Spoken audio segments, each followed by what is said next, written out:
Coco Park, you love to start a war on a mayhem track. Oh yeah. It's nothing better. Well, because we have 5 in the call, and because we don't have the track being played, I'm gonna put on the Engine Labs. What? We have 5 in the call, but we are only 3 people. True. What do you mean? Streamer, what do you mean? Haha, streamer messed up. A classic. Lol. Alright, they are actually going into the loading screen now.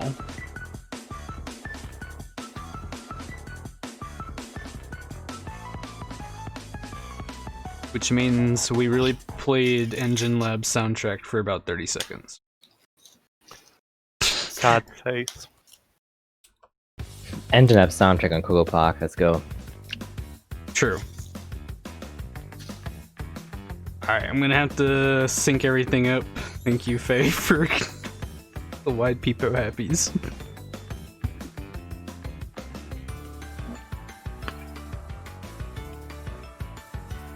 This is the gameplay we were hoping for. The loading screens. Yeah, Karma and Turismo are in sync. Yep. Zamu is only a little bit behind, but Foons is a bit more behind. Yeah, so I'm gonna pause everybody's streams to do it, but okay, here we go. Finland versus Italy. Let's go.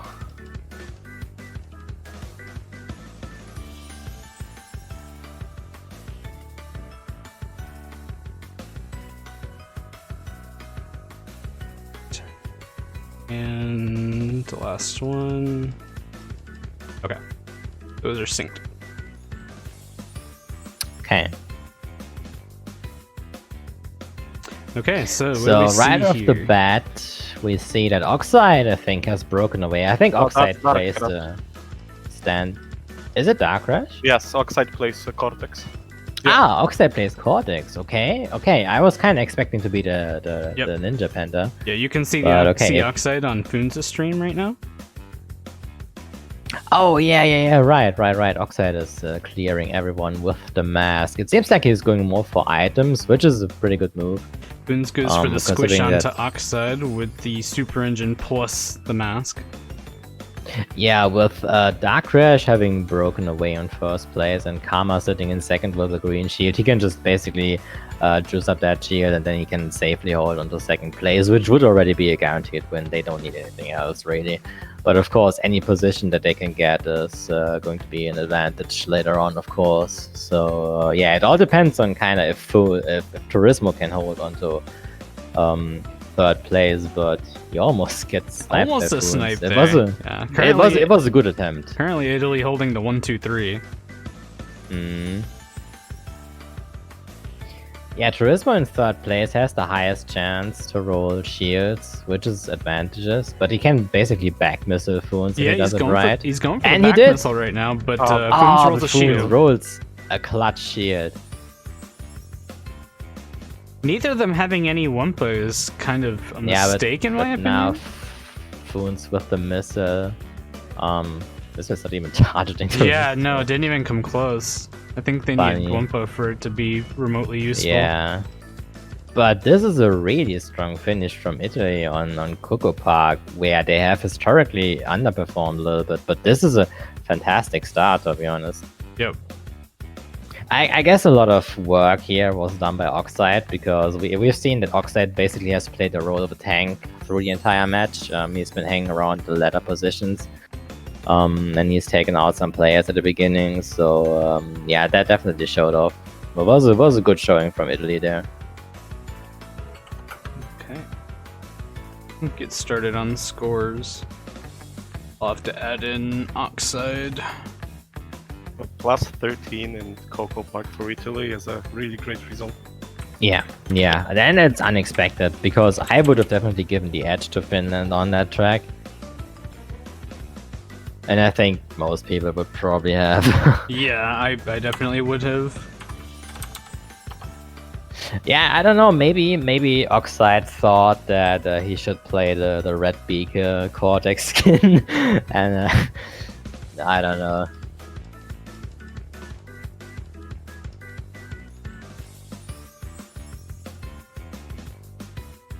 probably helped him.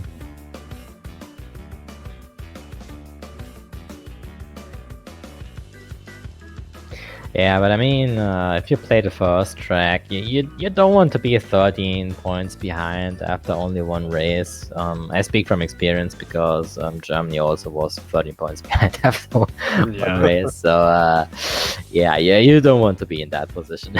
Yeah. We're going to be going into Ruse Tubes now, so that will be very interesting. I expect most of the Italians have actually practiced the pulse width tech, as far as I know. But so did Finland. Yeah. I expect Foont, Jacooks, and Ongs, all three will be going for it, while Zamu will go for an item. Yeah. And then it basically depends on if the front runners can take out the other players. Me finally undusting my PS Plus account just to play this account has made me realize really how the track actually does play out online now, and items are pretty big in this. For one, I never really had an issue with usually starting back row, but I think starting back row is kind of a death sentence on Rose Tubes now if you're going to try for going pulse width, because chances are you're just going to rear end somebody. That's something I did notice. And then obviously items are way more impactful than you would imagine. Yeah, that's definitely true. Rose Tubes is pretty much the only track that has really changed tremendously. Like how the track plays is completely different from before Pulse Width was discovered. It's no comparison to any other track. Like Electron Avenue hasn't really changed at all besides the starting section. But the way Rose Tubes is played has changed completely. And it's interesting for sure. Yeah. We're currently in a loading screen getting ready for it. I put the damn cap on my drink and I almost took a drink with the cap on. Alright. Sorry, I just wanted to let everybody know that. Okay, now we are going to see 3 players just flying away. Yep. And goes for it, Karma goes for it, Zamu does not. We are seeing it. Oh, Zamu gets a math. It's actually a pretty good early item roll. I don't think he'll catch anybody. But yeah, unfortunately, since he didn't go for Pulse Width with it, he's just not gonna make an impact with it. Yeah, now we see Karma and Turismo both being first place on their screens, and now they will just try to run away, basically. Right there for the Wumpa from Zamu. I gotta respect that. Oh, he gets a juiced up mask. That's really important. Takes out Oxide. Will he go for... Oh, he doesn't get the speed ghost. Oh, he loses reserves. I think that was unintentional. Yeah, I think that wasn't on purpose. Although we see Ongs kind of catching up to Turismo now, and if Ongs... Yeah, nice. He hits Turismo. Yeah, Ongs has been on the ass, basically, of Turismo the entire time now, so... yeah. He can definitely do some work here if he does it. Oh, but it seems like he failed to pulse it, and now Turismo is running away with Karma at the top. Yeah, Karma and Turismo both just sliding along. Foons is going to catch up with Onks a little bit here. Zamu for a little while was battling it out back here with Dark Crash and Oxide. Going to go wide and allow for what even is that? Oh, Turismo gets stuck again, and now what happened to Ongs? It seems like Ongs also got stuck somewhere. Oh, and he loses fire. Oh, that's Jekux in front of Zamu. Okay. Karma gets the lead here. Yeah, this is another steal it out of the second spot. Good finish here for Team Italy. Turismo was really fortunate that the rocket didn't get to him. Yeah, like in general, even I was kind of surprised that Onks didn't manage to overtake Turismo after he bombed him. I'm not really sure what happened, but for some reason he just wasn't able to overtake him. And Zamu almost lost 7th place. He was in front of Dark Crash by 1 frame.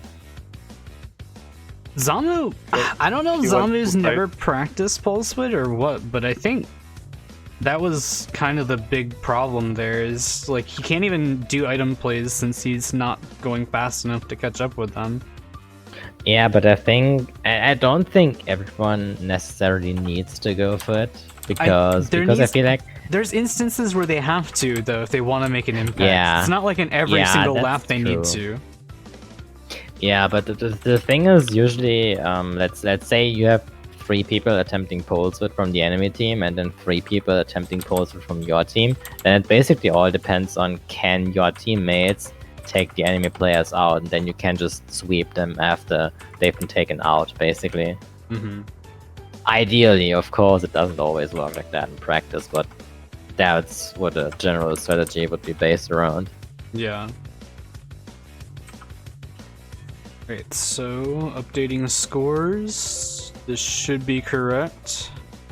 But the good thing is, I guess, and that's something that a lot of people don't really mention ever, Roost Tubes has always been one of the most unpopular tracks in the game, even among people who really love to play with items, like people who love Coco Park and Crash Go, like Majin, Zamu, me, like all the people that love playing with items. Like even we didn't really like Roost Tubes before because it's a weird track. You can't really do much on the track on its own.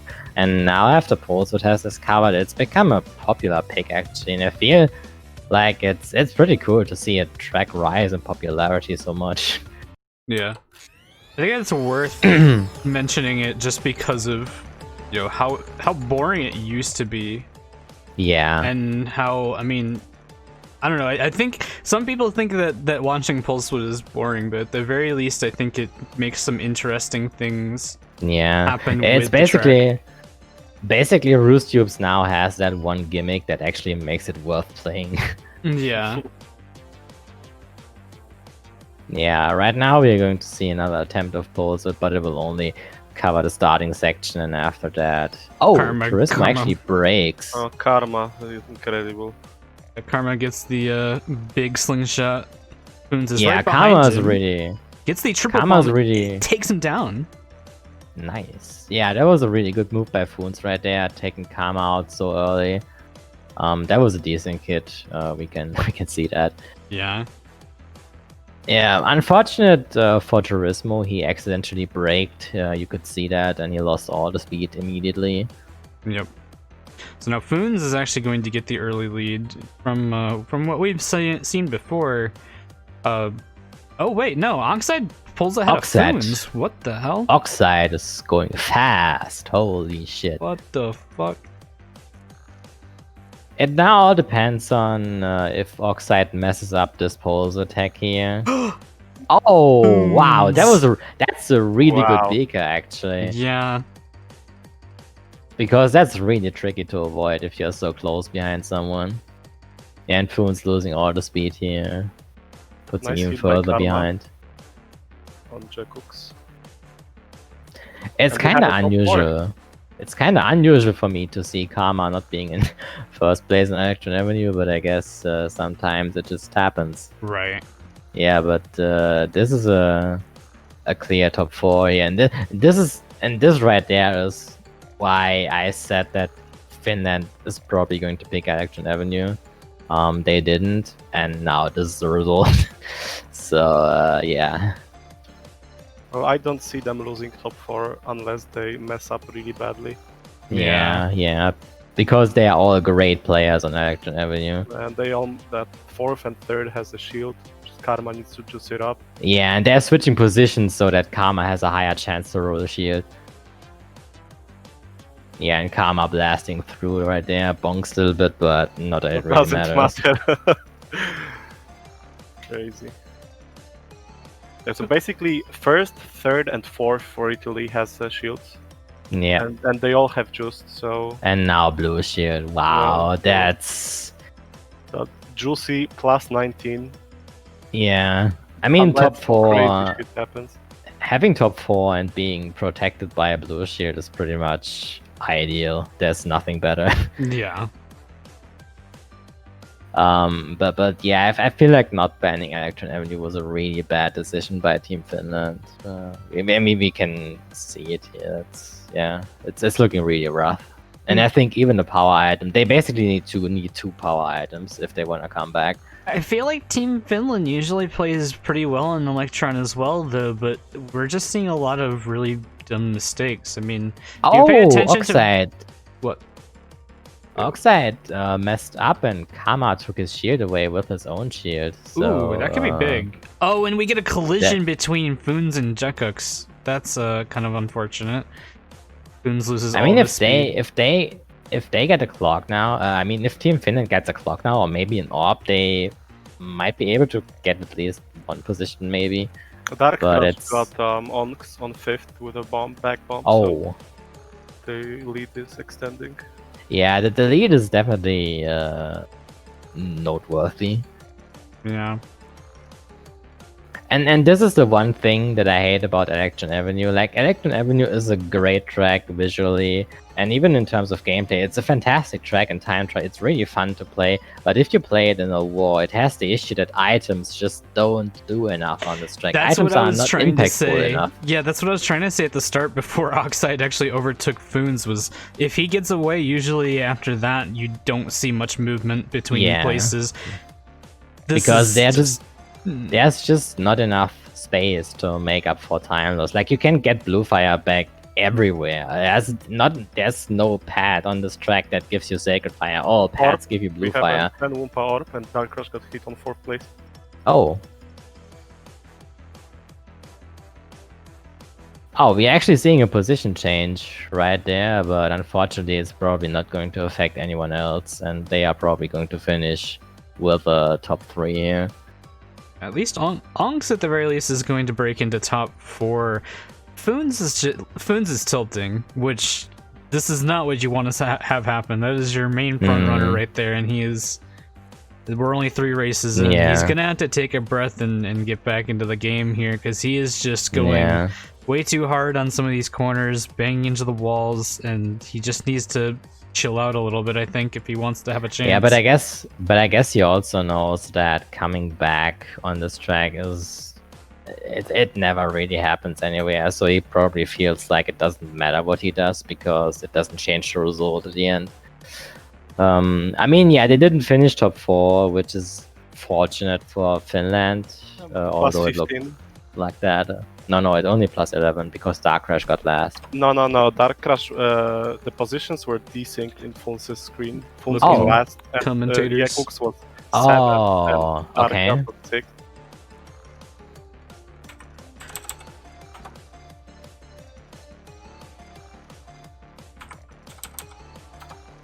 Okay, yeah, but I mean, yeah. 15 as opposed to 19, not really that big of a difference, and that's definitely going to help Italy to extend their lead. We're plus 35 after 3 races.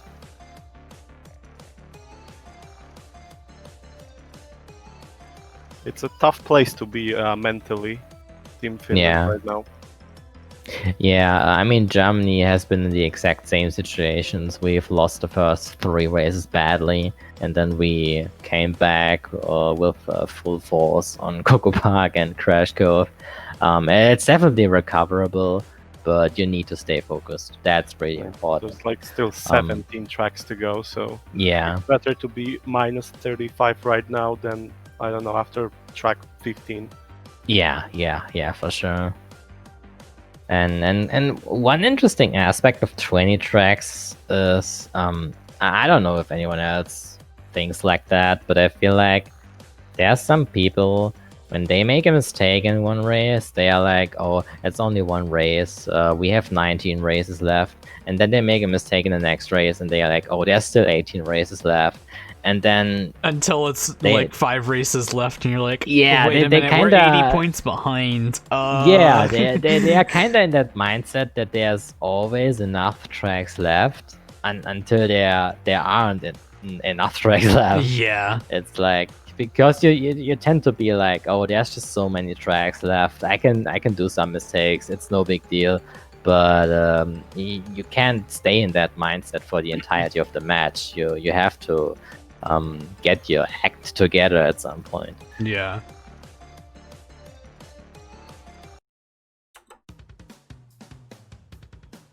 Well, but I think it's actually better to think that okay, it's fine. We have 19 more tracks, and I can make a To some mistake. degree, to some degree, because like yeah. it depends on how you think about it. Because if you like do a constructive criticism of your gameplay and you don't make a mistake on the next race you made on the previous one, then it's fine. But like if you just keep doing the same dumb mistakes, it's on you then that you lost the war. Yeah. Oh wow, Turismo taking all boxes and grabbing them away from Zamu. That's a really interesting strat here, but Zamu, of course, he's not going to get outplayed by that, and now he's gonna end Turismo. Oh wait, but he actually ends Foons. Oh wow, that's unfortunate. It seems like the missile was targeting Turismo, but Foons ran right into them. Great snipe by Turismo. Yeah, that's a nice snipe right there. Yeah. Okay. So now... Yeah, I think that was not a start that Zamu was hoping for. Yeah, probably not. We do have Ongs in front, though. Yeah, Ongs being in first is definitely important, because first place in general in this game is really important. And yeah, it all depends on if Ongs can take out some of the players that are behind him, because his lead isn't too big. If he gets a good bomb or anything, he can definitely take out Karma and potentially even Oxide and Turismo, so it depends on his backspam. And we actually see that both both shortcuts are actually blocked right there at the start of the lap. Oh, he gets blue fire. That's nice, because he can squish Turismo now, especially if it does it on the pad right there. But they're squishing each other. He puts the clutch super engine. That's really good, actually. The nitro to the face of Foons. Ooh, and Ong's getting taken out. Karma got taken out as well. Obviously a warp orb though, so that might change. Oxide gets hit, and Foons comes through. Okay, we have a lot of interactions going on right there, and Foons takes everyone out. Foons now up in front on lap 4, going into lap 5. It depends on Turismo's item rolls now. And he takes out Turismo with the back bomb. And Zamu can take out Turismo as well. Now they have top 3. That's a great comeback. Yeah, this is pretty big for them. Zamu does get taken out though. Dark Crash is coming with a mask. He's breaking through, and he might even be able to take out... He did take out Ongs. He took out Ongs. This is a wild race. Like usually you don't really see a Dingo Canyon being that offensive, because usually it's pretty much a defensive race on this track, since first place can usually run away easily. But this was a very offensive and a very explosive Dingo Canyon. There were definitely more position changes than I anticipated. We're just seeing Zamu was back there basically just doing a super engine battle with Turismo, like in 3 different cases. That's a 3-point win for Team Finland. Okay, so they're finally starting to stage a comeback. No, because they have 1, 4, 5, and 7. Can you just pull him into the commentator chat so we can see the screenshots? Yeah, I always confuse the 5th position and 4th score. I'm gonna give you the commentator role so you can see the screenshots. Oh my god, there's so many roles. Okay, now you can see the commentator channel. Thank you very much.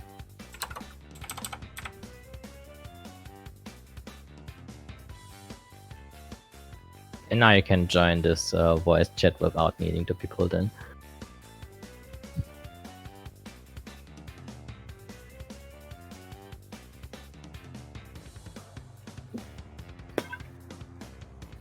Yeah, 1st, 4th, 5th, and 7th. So that's a 3-point win.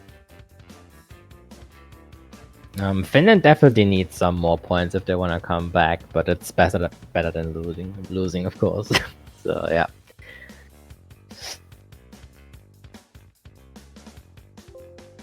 Although I feel like Tiny Temple, this is the track where they are making the comeback.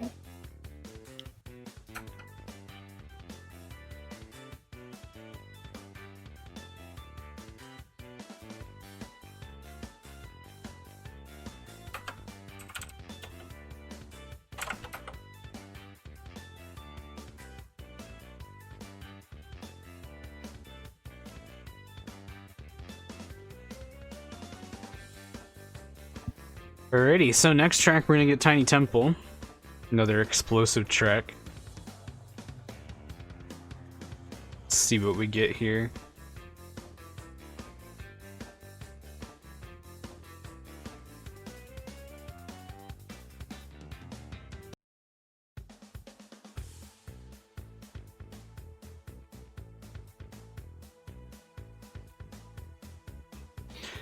Alright, so The first lap on Tiny Temple is usually very important as Zamu takes out his teammate.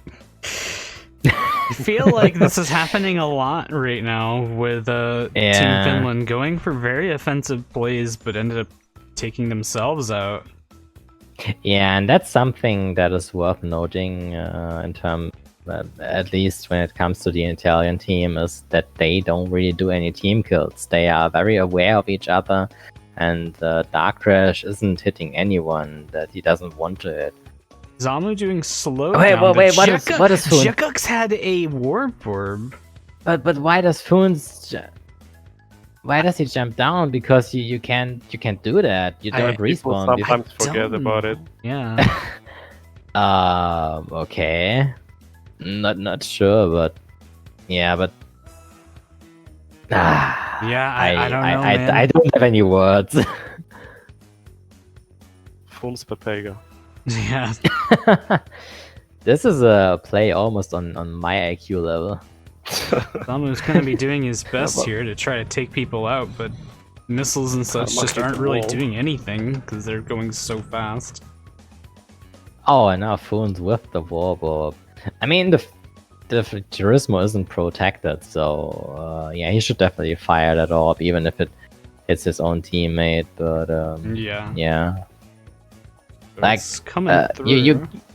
you can sacrifice a teammate, but of course you need to make up for it. Ooh, Zamu gets taken out mid-air as he goes over the blue fire pad, so now he's going to be without blue fire. This is why I hate this track. The blue fire pad is just so bad in terms of game balance. It's really bad. Yeah.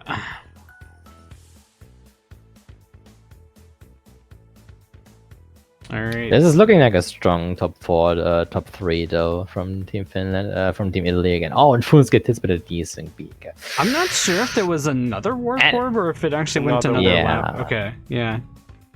And now, I mean, Onks is behind him, so that's good. But he might get taken out by Dark Crash if he is not careful. If Dark Crash pulls a mask or anything, it's going to be rough. Zamu's stream freezes up on me. But this is looking like a safe top 3 at least. Yeah, they have too much lead to get caught. Yeah, they can't make up the difference. And only Karma got hit by the orb, but it still doesn't change anything. Dark Crash is catching up to Foons, but I think he probably won't be able to. Yeah, I can't overtake him. But yeah, this is another. The orb used by Foons was too early. Yeah. Karma and Dark Crash stopped before the pad. Yeah, and this is another 15-point win for Team Italy. Like right now, Italy is on a tear. They are just overwhelming Finland. Did Foons kill his streak?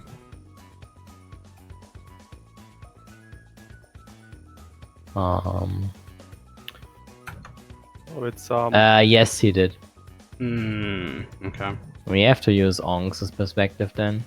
Okay. I will fix that in a second. Foons is switching with Fizzy. Foons is switching with Fizzy, yeah. Alright.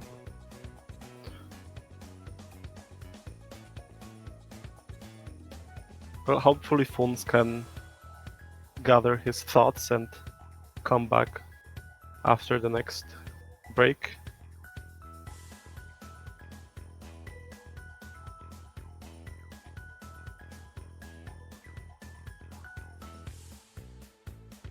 Speaking of breaks, be right back.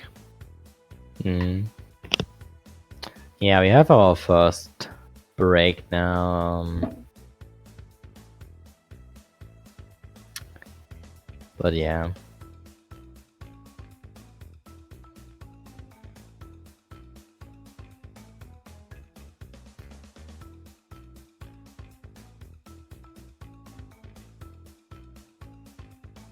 Alright, I had my mic muted because I was doing scores, because I've been muting it during that since you guys have been able to talk over it, but with 5 gone. Yeah, this is... I pointed it out during Electron. I think Foon's definitely kind of started tilting. It's probably in his best interest to take a second. I hope he is able to come back in, but yeah, unfortunately, that is kind of the case. Yeah, but with Foon's gone, I feel like Finland also loses its best frontrunner. So yeah, it's gonna be. It might be a little rough. We'll see. yeah, I feel like, I mean, Vizixen is obviously a great player. I just think he's not on that level that Foon's is. And I think they really need a front runner to combat the strong front running strength that Italy has. So it's, I mean, but then again, also maybe Vizzy might be able to make the difference that Foons wasn't able to make. Of course, if Foons feels like he isn't playing at his best, then of course it's better to just let Vizzy zap in instead of continuing further. Who knows? Maybe he will be the player that will start comeback of Finland. Yeah, for sure. For sure he can. But like, I'm looking at the tracks that's gonna be played now, and considering Foons is a really good front runner, the sub is a bit yikes right now. Yeah, because those tracks. Yeah, exactly. Those tracks are all tracks where a good front runner is definitely needed. Exactly. But of course, I don't doubt that Vizixen can do it. I just know from experience that Foons is usually more consistent, usually also a bit faster, generally across tracks. So yeah, I'm not sure if I agree with that subbing. But of course, if Foons isn't playing at his best anyway, then I guess the sub is not really a big deal anyway. No. Yeah, we'll have to see. Like I said, I mean, even if you look at the scores, I mean, even with Foons maybe not playing to his best abilities, I think he's still did his well point. overall Yeah, his so far. points are definitely still not bad. Yeah, like 5th overall. I mean, he's pretty much even with Dark Crash, Oxide, Onks. So it's not like he underperformed severely or anything. Yeah. But hopefully, I mean, probably just gonna take a break. I mean, he's like 100% probably taking a smoke break. So yeah, he probably. But then again, needs I also don't think that Foons is entirely responsible for the scores right now. I think it's definitely the teamwork that is a lot better on Italy's side. But yeah. I mean, it's always teamwork. Yeah, it's always teamwork. It's never the work of a single person. Like, obviously, there's players that have a bigger impact on races, and some players that have less impact. But generally, of course, individual scores doesn't really matter that much as they don't matter at all, really. Yeah. The only score that matters is the big ones on the right. Yeah. Wait a minute, holy shit, all of these streams are like really far off.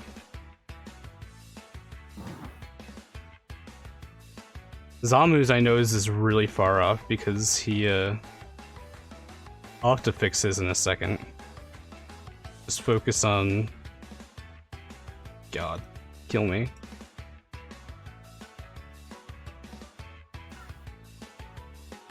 Okay, I will fix Zamu's in a second, but focus on the other for a moment. Oof, Karma getting a super engine and squishing Vizixen on the first pad.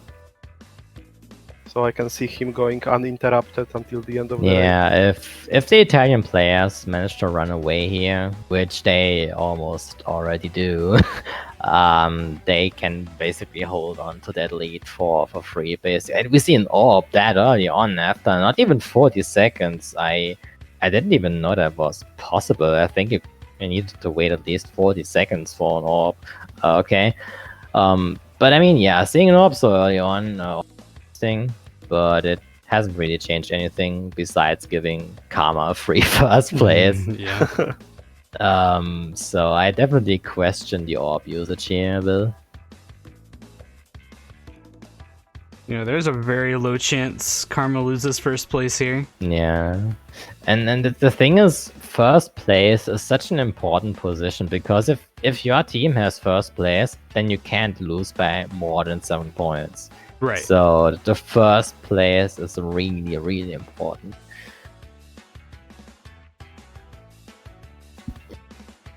We do see Jekux is the one in 3rd place, though. He's made his way up into the top 4, but aside from that, Yeah, but Italy has one, he's the 2, only 4. one. Yeah. Oh, and We actually see Charisma with a juiced up orb.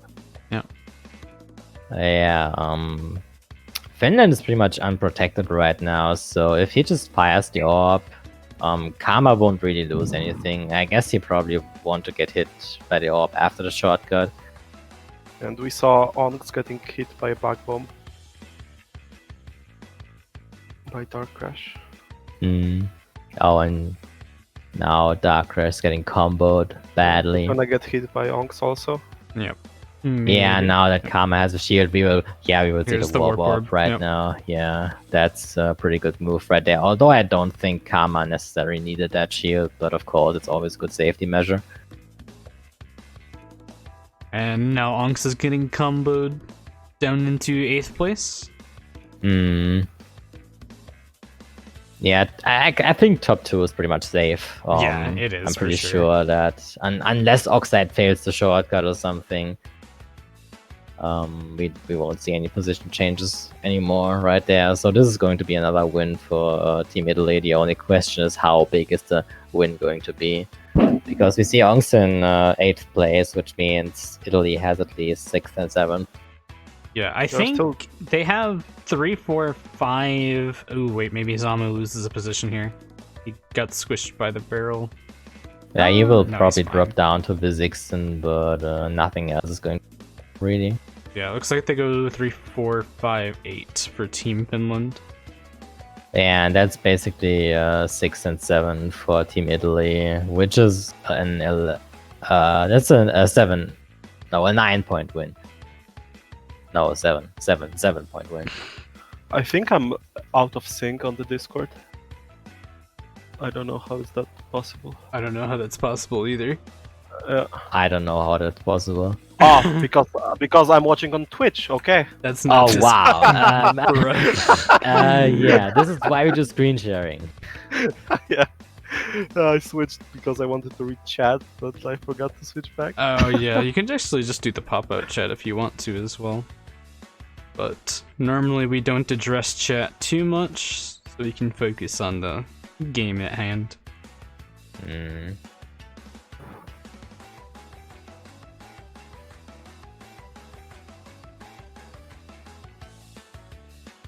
Oh, Windows update, okay. Later. Italy got really fortunate that Karma rolled the super engine at the first crate, killed Vizixen, and later they did a smart play with switching positions. So Dark Crash went back to second, and Karma just focused, not hit walls. And Dark I Crash feel like, I mean, the question is now, can you really consider Italy to be lucky on their item rolls? Because we've seen a lot of power items from both sides. We've seen shields from both sides, and I feel like the item RNG is pretty much even for both teams. But it's just Italy is using the items a lot better than Finland is at the moment. Exactly, and I think Finland the teamwork. Finland rolled more orbs than Italy. Yeah, they did. They sure. did. That's true. And I mean, yeah, Suez Meteor was a really good, but because the super engine it's like one of the most common items, and I think it's the most common item in the game. So you can't really consider yourself to be lucky to roll a super engine when it's in fact the statistically most common item. I just wanted to show Onx there. Yeah, Onx with the double glasses. Triple glasses. Triple glasses. He is playing the game on a whole different plane than everyone else. Karma slowing down. Getting a Really good mask. peek at it from Onks, but Kama and Zamu both getting a mask and taking out everyone. Wow. Oh, and Zamu's mask lasts a little bit longer, but if Kama, I mean, he could have sniped him, but he didn't go for the attempt, which is understandable to some degree. Yep. Okay, and nobody falls for the oldest trick in the book, which is kind of nice. And oh, Kama sacrificing himself to not hit Turismo. And he gets bombed off of the shotgun. That's a really good bomb because, yeah, he is respawning there right now.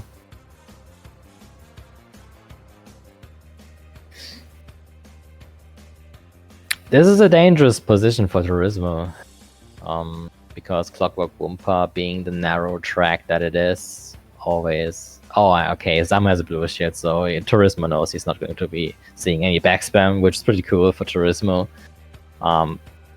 But I feel like Zamu should probably focus more on backspamming because they really need those points, to be honest, especially since they have losing positions at the moment.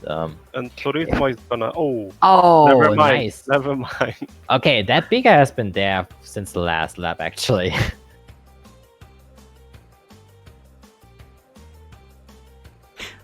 Onk's doing some kind of like experimental lineage to make sure he doesn't get hit by his teammate.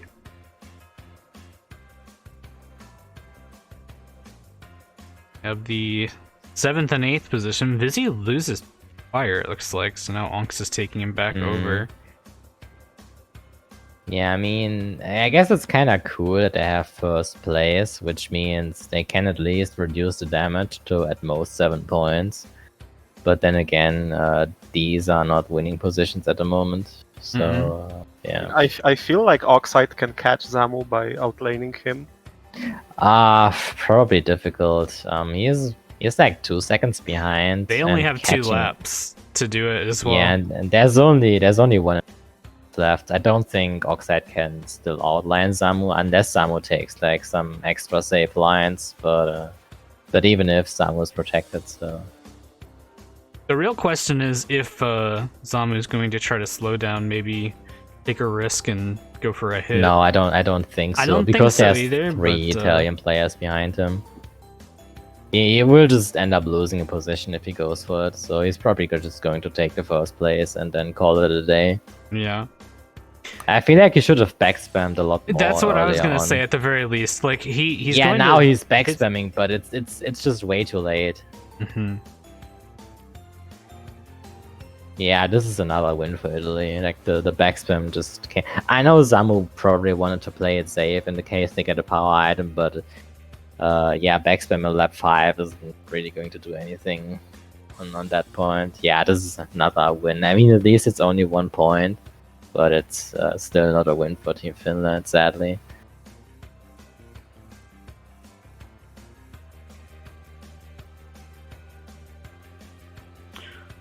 Okay. What's that?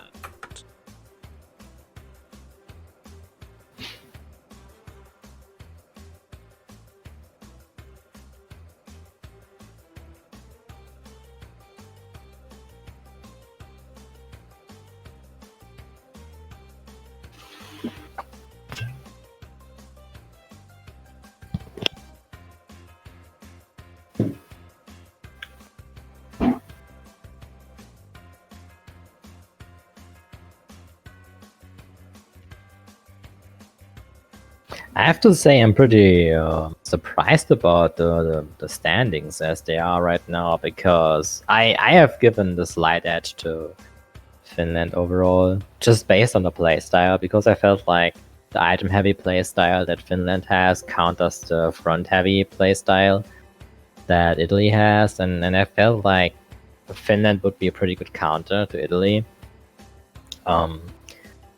But it's actually, we are seeing the complete opposite. So, yeah. Italy is just on a roll. They've won every single track so far, I think.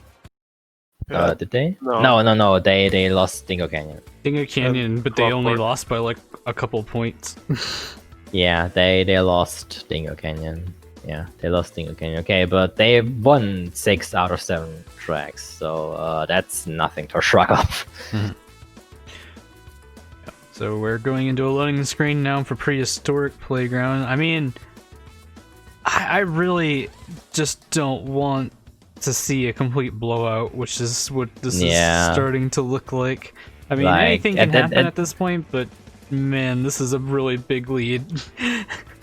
The big issue that I see is if Italy holds onto that lead for any longer, then it might get to a point where Finland might fall into a bad mindset, because they are like, oh, we are, I don't know, 70 points behind and we still have 10 races left, and you know, it's like that negativity can definitely come in. It's definitely tough to stay focused if you're that much behind against such a strong team. Mm-hmm. And I speak from experience. Yeah. Yeah, that's a very important hit, because Ongs is going to tumble over the pad, and no, going back for the pad is not worth it. It's a thought that I've given up on, because most of the time you either end up losing fire anyway again, or you are just so far behind that. Yeah, there it goes. Yeah, like that. He just completely wastes all the time, and he won't make it back. It's not worth going for it. This is a huge mistake right there. This is basically securing Ongs one of the ladder positions.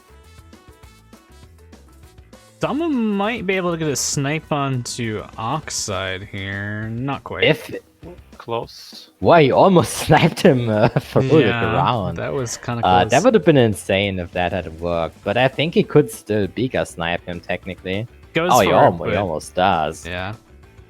It was a good attempt. Karma with the orb, he needs to juice it up. Wow, another orb. We are definitely seeing a lot of power items in this. Oh, and he goes for the experimental Wumpa crate. This Wumpa crate, despite what it looks, but it's actually pretty tricky to hit. Really nice dodge by Karma. Yeah, there goes on. There goes Zamu as well. It's a nice dodge. Oh, Karma not going for the Wumpa right there? I mean, yeah, okay, why not? He's probably going to try to go for this one at the end, even though he has to jump at kind of a weird spot to do it. He definitely will. Yeah, he missed it. Oh, he missed it. I mean, there's another Wumpa box coming right up there, so it's no big deal, really. Mm-hmm. Oh, Turismo loses his shield to the red beacon. I mean, technically Karma could, but I mean right now the risk isn't really worth it. There was an orb hidden in the 4th place, and both players got hit from Italy.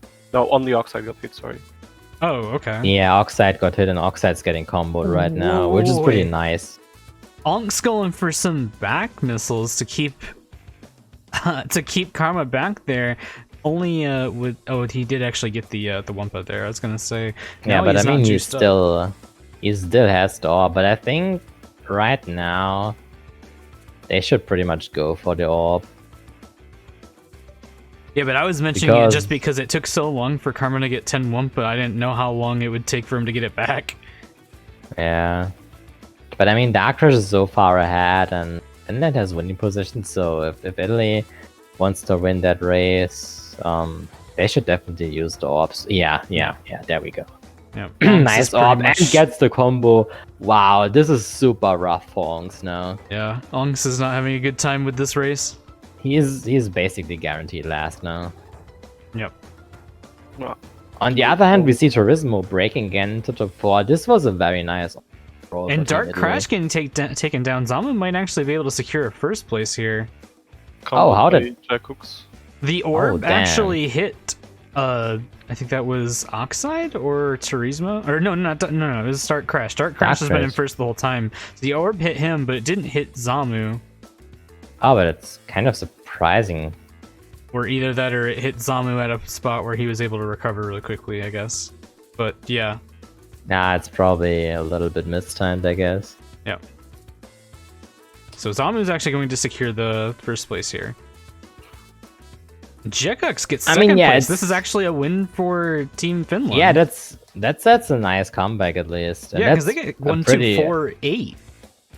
Yeah, that's a pretty good win at least. It's +9. It's 9 points. That's actually a huge turnaround. We were thinking that they weren't going to win this race at all, and here they get a pretty decent turnaround. Yeah, let's hope that Oh, and Finland Onks can use almost getting this on race the to- back of Dinosaur. He tried. Let's hope that Finland can use this race to like get their mindset straight. And Yeah, I mean, it was really good that Zamu didn't get hit by the orb, so that he could take out Dark Crash in first place. That was a really good play. Because otherwise, the orb was definitely timed somewhat well overall.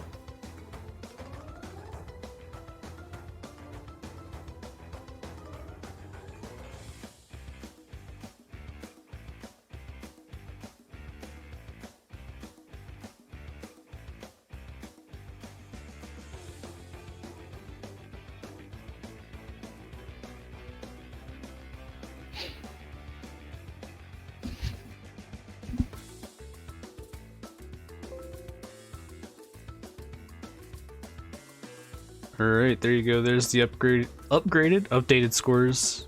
Now only a 46-point lead for Team Italy, so that was definitely Upgraded scores. upgraded, yeah.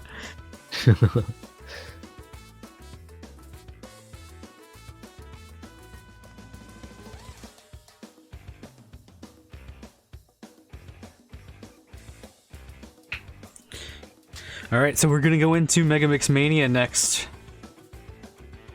Going to be... I hate this track with passion. Damn. Wow. Wow. I think it's one of the best tracks in the game, honestly. It's such a great track, and I really love playing it. It's a really great track. I'm just shit at it. Yeah, I can say the same about many tracks in the game.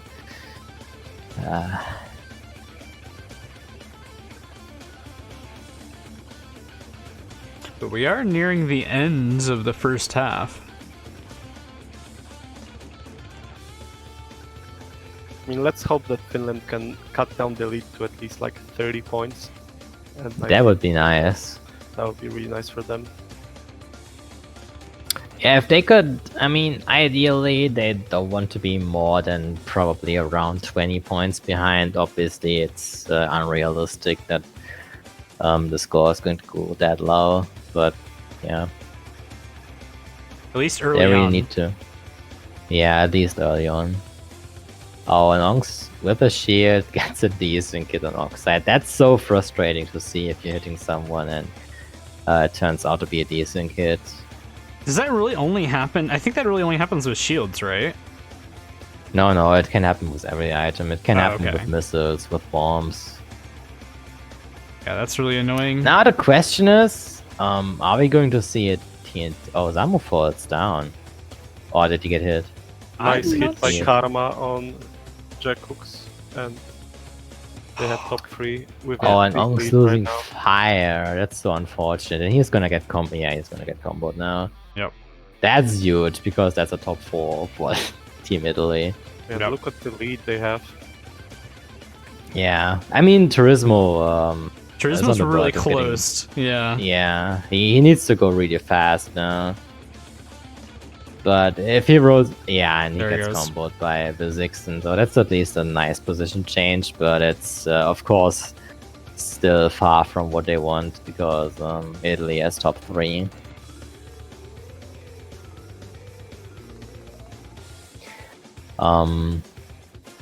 I mean, yeah, I feel like I shouldn't really say too much because I'm just gonna curse people. We'll see. That one hit that Vizzy got onto Turismo was very fortunate for Turismo. He wasn't even able to clear the gap immediately off of that and had to fall down, similar to like what had happened with Zamu. So now he's Yeah. all the way back down into 8th from that. On hit. the other hand, he can now get power items. Right. So it's yeah. Albeit, I think this is the first mask that he's gotten since dropping into 8th. but he did pull a second one, and he's coming up on Zamu, who is in 7th place without an item. And He pulls a warp he's having... Yeah, but... I would guess that Oxide's probably Oxide protected. dodged. Yeah, he dodged, Karma dodged, and Oh, Dark Dark Crash. Dark Crash indeed got hit, okay? But I mean, yeah, he's still pretty far ahead, and I don't know if the time is enough for Zamu the pulled the Zixon to clock. catch up. Onks Oh, jumps at the wow. wrong spot, or doesn't actually jump. Doesn't Turismo clear. getting a shield in 6th place to dodge the clock when it hits. Wow. Okay. Will they be able to make a good usage of this? That's the real question. Turismo can use the bomb to take out. Oh, that was close. And He Warp just- from Monks. wow, Holy they shit. are doing a double orb and clock combo. That's really, really good. This is actually. on lap 5, so it might actually make a very big difference as well. Oh, it hit We'll everyone. see. It hit Yeah. everyone. Oh, Bezixen also got... No, did Bezixen get hit? Because this is insane. Finland had two warp orbs in the clock in this race. Yo, this is going to be really close. So we can see Onks is pulling up on Karma right now, throws the missile. Karma does not have anything, doesn't have blue fire. He can overtake him. He's going That's for an the insane overtake. comeback. Holy shit. And, the missile. Wait, but it's a desync hit. Oh, Yeah, wait. it's a decent hit. Yeah, so nothing happened. Okay, so It's okay. It's still a win for for Team Team Italy. Yeah, yeah. But only by how many points is that? It's like 10, 16, 21, 22. It's only a 5-point win. That was a really big That's- play at the end there, and they Yeah. didn't really get much out of it in comparison to what I expected, gonna be honest. I mean, to be fair, Italy had top 4 right now, and they brought the difference down from 19 points to 5 points, which I think is a big deal. I don't know. Vizzy and Onks were in top 4 at the start of lap 5, I thought. But that was after all the power items. And see, this is what I mean. It's like you can be subjectively unlucky, but there's no objective luck or anything. Like we've seen, Italy was basically powerless against all those power items. Like there was nothing that they could have done. They got many shields, but of course, if Team Finland gets 2 war bombs and in the clock, like what are you going to do against that? I mean, you could definitely also attribute to Finland that they were lucky in this match, but then again, they also used the power items that they had really, really well. So there's always 2 sides of the coin. It's not just about getting items and being lucky, but it's also about using them well. Okay, so 51-point lead now for Team Italy, going into the last race of the first half. Slide Coliseum. Looks like we're going to have some position swaps. See some people moving around.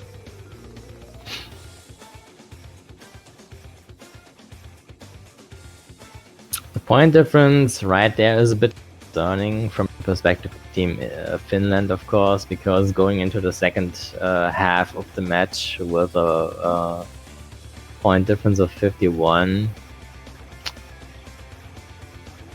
it's definitely tough. Yeah, this isn't what you want, you know.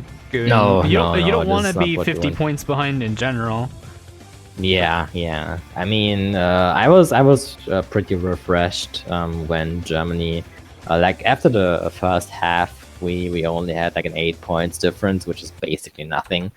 And then we brought it back from being over 30, from being almost 30 points behind at the start. So and that really helps also to keep your mindset focused because it just helps your mentality. Nope.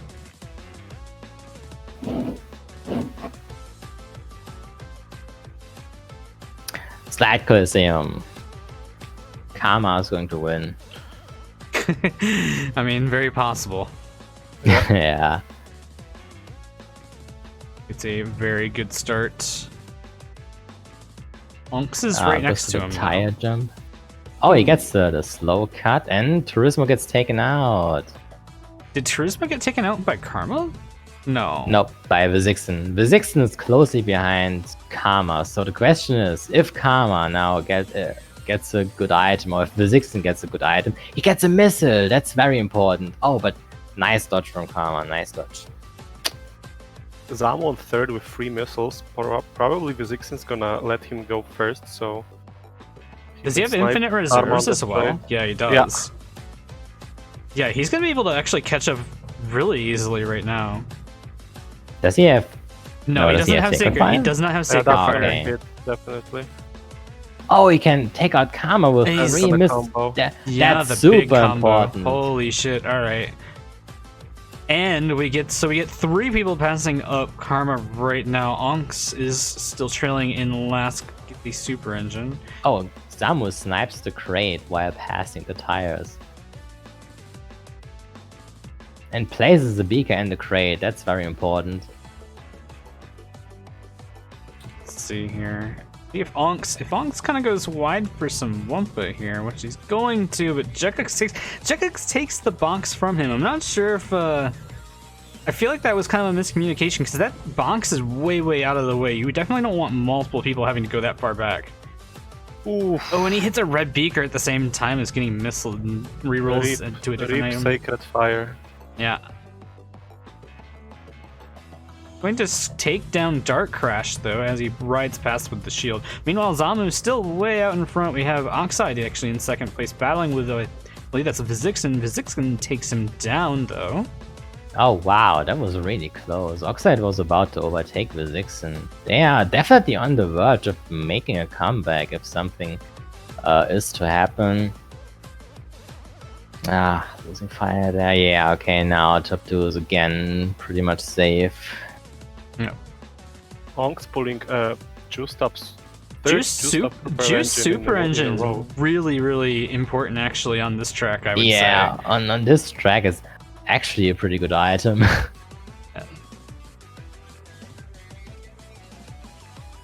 Like Slide Coliseum is that one track where I don't really mind getting multiple super engines because they're actually helpful.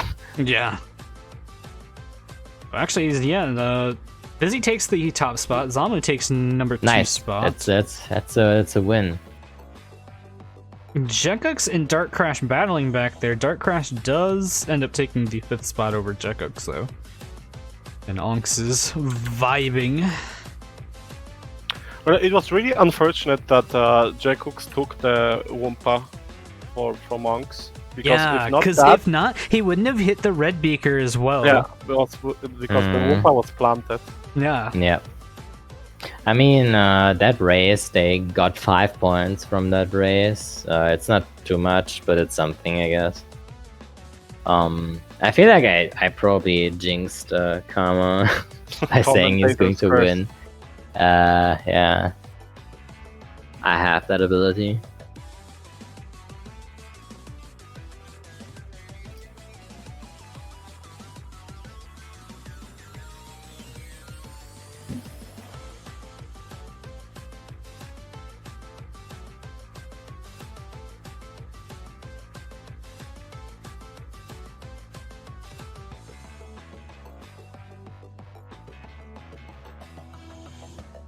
Zamu winning another race for Finland.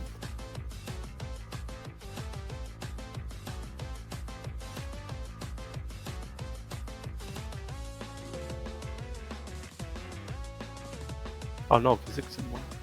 Never mind. I mean, the thing is, it's kind of interesting to see how basically Zamu, who usually plays the support role, has the most points for Finland. We saw this before though, with I can't remember which match it was, but I think it was I think it was the match against UK, because we've seen Zamu basically sneaking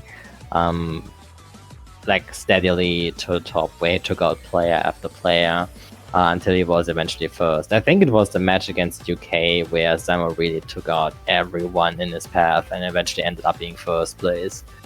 Yeah. his ability to smuggle masks up into the higher ranks definitely makes it so he scores a lot of points when he can actually pull through. We've seen it a lot though with this match, not as much in the last couple races, but in the first half he was being held back a lot by a couple of the Italians, almost as if they like set up a barrier making sure he couldn't actually do anything. But the last two races, Zamu actually pulled away with a full win. Yeah. I mean, of course, it's generally important to have someone in the back, but then again, at some point you also want to make your way back to the top, and having someone who combats the enemy player who's trying to stay at the back is always important.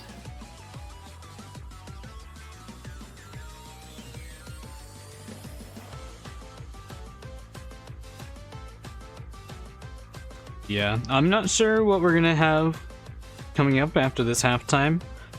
There's a poll in the chat if you want to vote on who you wish to see win or who you think will win. Go ahead. But we'll see if we're gonna have a host change. Currently, it was Zamu hosting, but I don't think that's who is going to be hosting still. Do you think they're gonna do some substitutions? Yeah, I feel like Foons will get I feel like Foons will get subbed back in. But we'll not sure though. Yeah, I'm not sure.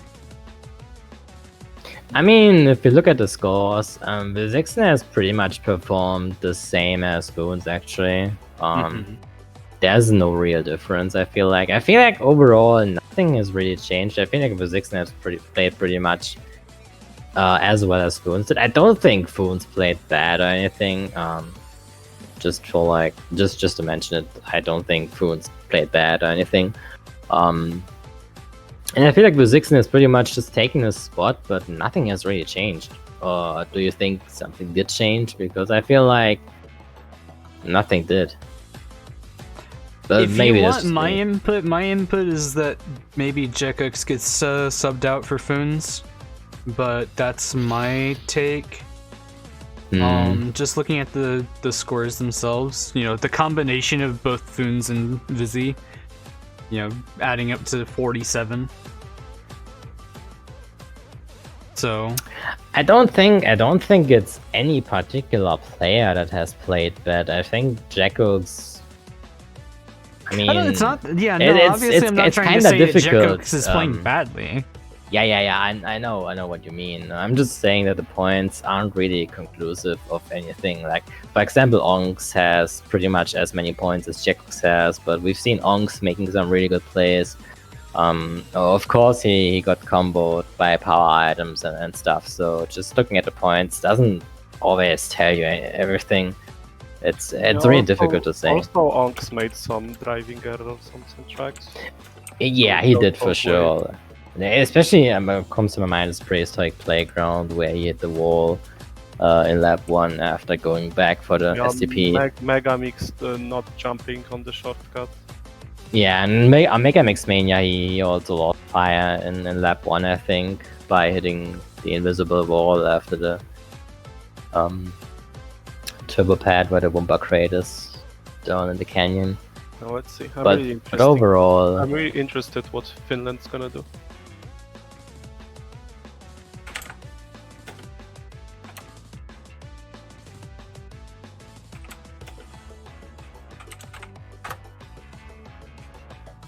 I mean, yeah, overall, we are definitely seeing a more mistakes from Team Finland. It's not any big mistakes, but it's just a lot of small things like losing fire somewhere or just hitting a teammate or anything. And I feel like Italy is playing really well overall. They haven't team killed each other and they haven't lost fire to some stupid things. And overall, they've just played very consistent. They had good teamwork.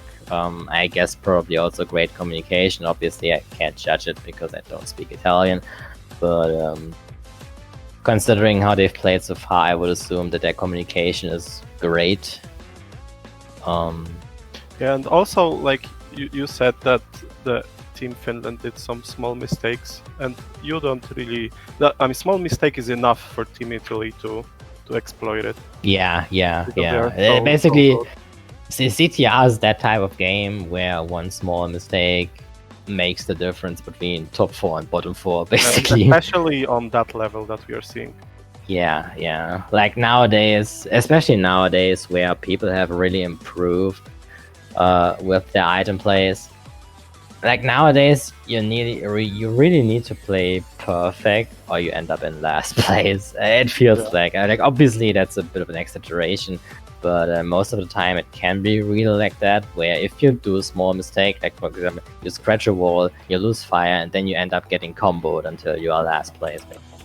Because nowadays teams have that type of coordination. They have that communication where they really focus on a player. And the one player that gets hit is getting hit by everyone on the team. Yep, exactly.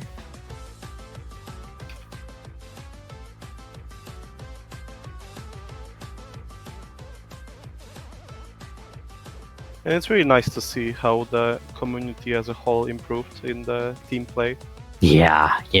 Because Like, I remember back in the days when we played the first wars in like July. Oh my god, that was something else. Yeah, sadly I wasn't around during that time because I was playing on Switch. I was time trialing all the time. But I remember even when I joined the competitive community, back then, like even November, December, like during these months, people would only pick like the strong front runner tracks.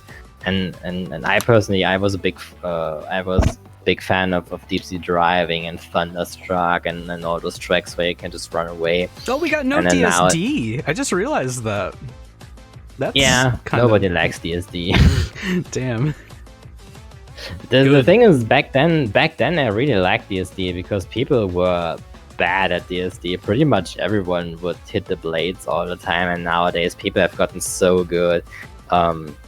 Like nobody messes up anymore on DSD, and the overall level of skill has improved dramatically. And nowadays, I find myself liking small tracks where I can play with items much more than like the long tracks with blue fire and stuff. Mhm. The meta definitely has changed overall. It's definitely gone from like those front heavy tracks to tracks where you can do more with items. You look at the old track picks, and it was basically like there was maybe one Sacred Fire track picked. You know what I mean? Yeah. Like I remember back then, even like last year, Tiny Arena, one of the most common picks. We've been calling it GSC Arena back then, and nowadays I don't even remember the last war where GSC has actually played Tiny Arena. It's our focus of tracks has definitely changed. By the way, we are. And then I think going that's the into a same loading for screen. many teams. Like even Roost Tubes is a popular track nowadays. Remember at the start of the World Cup when the only team that would pick Roost Tubes was Team Poland? Yeah, I remember. Yeah. That was before Pose with Tech. Yeah, that was before Poles Attack was discovered. That's true. We were pretty strong on Roost Tubes. Yeah. if I think back, And only on Roost Tubes. yeah, Roost Tubes is a good main track. But yeah, if I think back about the first wars that I've played, like when we've played with GSC, we would pick like Oxide Station, Electron, and stuff. And yeah, I think times have definitely changed. So now we are continuing with the second half on Nina's Nightmare. And I know from personal experience that Italy is very good on Nina's Nightmare. So yeah, we can be excited for a good race here. You can see Font sniping Pataturka before the split. Oh yeah, it's also worth mentioning that Pataturko has taken the place of Oxide, I think. Yes. Which is, in my opinion, a really good sub. Yep. Oh, Turismo, did he get back bumped by Pataturko? Maybe by Phones because he shot his back bomb before. Oh, okay, maybe Foons. Yeah, Foons is back, which is pretty cool to see, so I hope he can perform to his level that he usually does. It's catching up on Dark Crash. Oh, Turismo going for the shortcut. That's actually not a shortcut. I don't think I've ever seen someone take that route. I've seen a couple people take it basically to avoid things, but that's about it. So Yeah, we did actually see Foons get the takedown on Dark Crash with a juiced up missile. Now Dark Zamu Crash overtakes getting him. Comboed. Yeah, and they are getting comboed. Now we see 2-3-4 for Team Finland. Yeah, right now it's a small winning position for Team Finland, but of course we know CTR, things can change very quickly. So we still have 3 laps to go. Kama's holding onto that first place, going strong. Ooh, and like Foons actually full loses fire. fire. Yeah. Oh, I mean it won't really matter that much besides extending the lead for first place, but I mean, he will keep his maybe- position. Maybe he would have been able to keep up with Karma, but yeah, now I don't think he has much of a chance to do so. Like with the grass Yeah, cut being yeah. the way that it is, there's a little chance at least. Oh, for- Jacobs loses fire as well and gets overtaken by Turismo. Oh, but Turismo But gets someone- taken down by Onks. Ah, with Onks. the- Onks with is the approaching mask. with a mask. That's really good. But Turismo still has the 3 missiles, so he can take out Jacobs if he gets overtaken. Yeah, there it is. Yeah, there it is. And he probably slows down. Unfortunately, Jacobs No. still has iframes, but he can take him out again. Yeah, and they're just especially in front of the battling back shortcut. here. Yeah, Jacobs is now stuck before the shortcut. Yeah, that is one of the most detrimental spots to get hit there. Yeah, it's very frustrating. Failing any kind of fence jump in this game is for some reason unnecessarily punishing. I don't even know why, but out of time, Blizzard, Love, Nina's Nightmare, they all have these fences. You get stuck basically in the Yeah, hole. you just yeah. get stuck for many seconds if you fail it once. It's Or- so punishing, and I don't even know why that Dark had to Crash be. pulled the orb and Foons and Onks got hit, but unfortunately I think it was before the SDP for Onks, so he can get fire back. Karma Was a little sealing bit the too first late. place. I'm not sure Oh, if we'll see Foons. any movement here. Wow, that's actually it's a 3-point win for Team Finland. Wow. Definitely a good match. I think if Dark Crash could have pulled the orb a 1 box earlier, it would be a different story, but Yeah.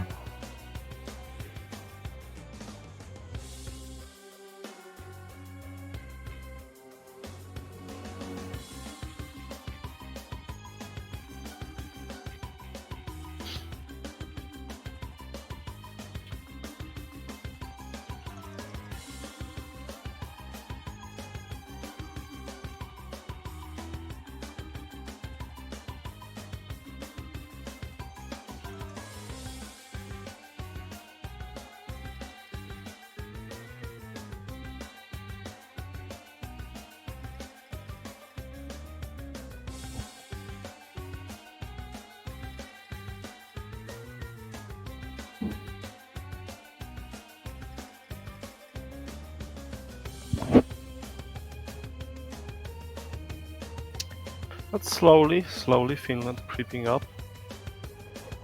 But I think they need something bigger than 3, 5, or 7 points. I think what they really need is, like, if I project myself into the situation of Finland right now, they've had a couple small wins over the entire war, but Italy has had some really big wins, and I feel like if Finland can get one big win, they basically, like, it would get their mindset a bit more like up again. Yeah, I don't really know how to they, say it.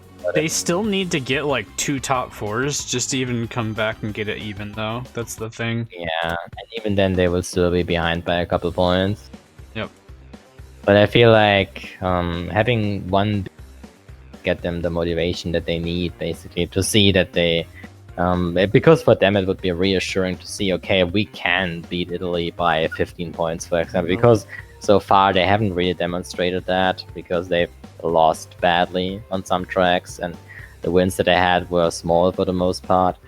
So some big wins would really bring their motivation back. I feel like. Even a top 3 would be good. Yeah, yeah. Just not like +11, and then suddenly you're just 21 points behind, and it's 2 races. Yeah. But let's see if they can get the lead early on assembly lane and keep it till the end, because it's one of those tracks. Finally, we are seeing a good track. Hell yeah. No. Love it. Alrighty. Also, it kind of looks like Onks is host. I think is what I saw there. But either which way, a little bit of mayhem here at the start. Bump each other.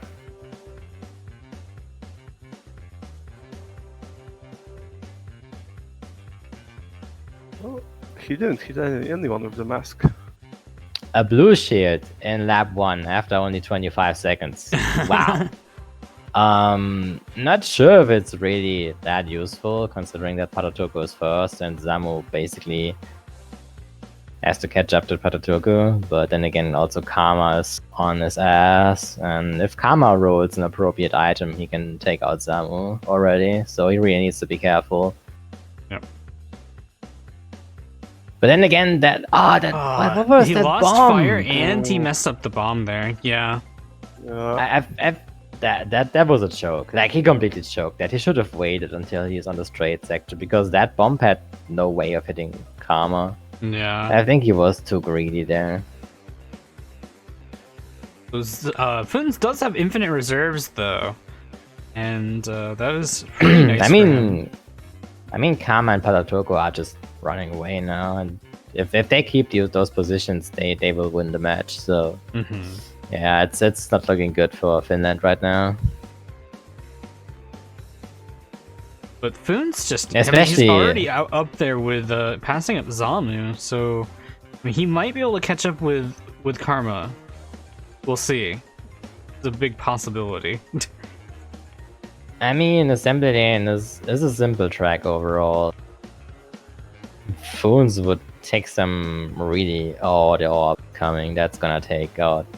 Yeah, he's gonna get taken out. Now, Dark Crash is gonna combo that badly. Oof. This is going to be rough. Wow. Oh, but wow, anyone. Dark Crash? Not... Wow, okay. Maybe he didn't roll an item that he needed, but that was definitely... Yeah, that was definitely not what he wanted to do. But Turismo at least gets the squish on Foons, despite having no fire by himself. So now we see Onks is the lone Finnish player up in the top 4. And quite a decent whiz behind. Yep, words. Pataturco is the one in second. Yep, Patatuku is in second, Karma is in first. Yep. Zamu again having no... Wow. Yeah, I'm not sure what's going on.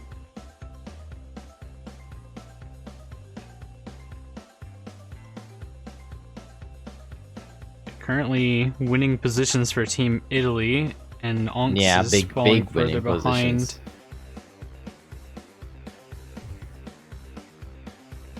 Yeah, I don't see anything changing in the top 2. No, me neither. No, definitely not. I mean, it might have it's changed, possible, but I don't think so at this point. Look at it. Look at the minimap at this point now. Like, they're approaching a conveyor belt, and Onks is only doing the shortcut. Yeah.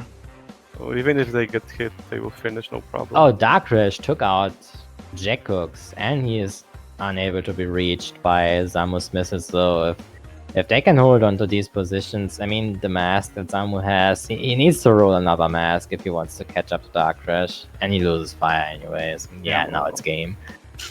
That's over, and it seems like Dark Crash can even get Foons, maybe even, because Dark Crash in 6th place, if he gets a mask. I don't think so. Like, no okay, he didn't get a mask at least, but still, this is a huge win. But look, like one messed up bomb by Zamu, and your whole race goes apart. Yeah. Yeah, this is another huge win. Sure, this they got top 2 and 4th and 6th, I think. Yeah. So that's how many points is that? It's 23, 26. That's an 11. That's a 13-point win. Wow.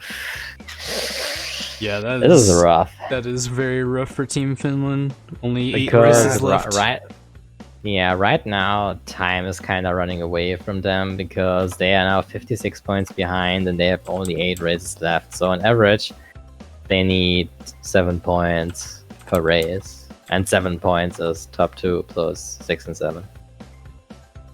Just for comparison. Yeah, so they definitely have their work cut out for them. Yeah, they made also plenty of driving errors. Yeah, they did. And seeing the tracks that's gonna come up, they're not exactly short tracks. Some of them are pretty like technical, and if they're gonna keep making errors, I don't see them coming back at all. Me neither. I mean, Jungle Boogie and Pyramid are the only tracks where I could see Finland having an advantage.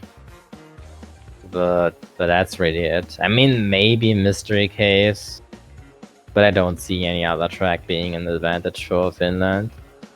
Like, those are all, as you said, long technical tracks, blue fire tracks. And we all know how Oxidation can go. It's one of the worst balanced tracks in the game. Yeah. Basically, whatever happens at the end of, or whatever it is at the end of the first lap is what it ends up being. Yeah. Lap 1 is pretty much the deciding factor here, because because game be like that. Yep.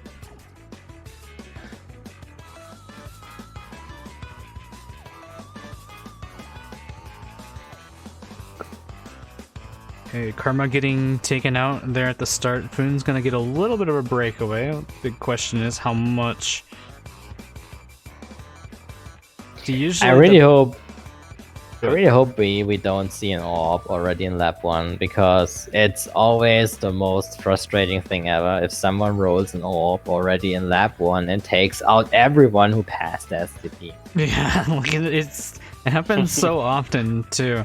So we actually see Onks and Foons up in the top 2 spots right now. That's at least nice, I guess. They have a bit of separation, so let's see if they can keep the lead. Oh, and Patatoko hits the beaker, and I think Patatoko might even be lap glitched now. We'll see. We haven't actually seen anybody be lap glitched from that yet, but we'll see. Yeah.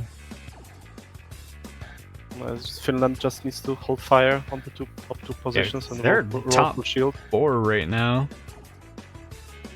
This is insane, because this is exactly what they need. So we'll keep an eye on Karma right now, as he is the first one that could be overtaken. Oh no! The mask goes too far outward because of the speed, and he loses fire.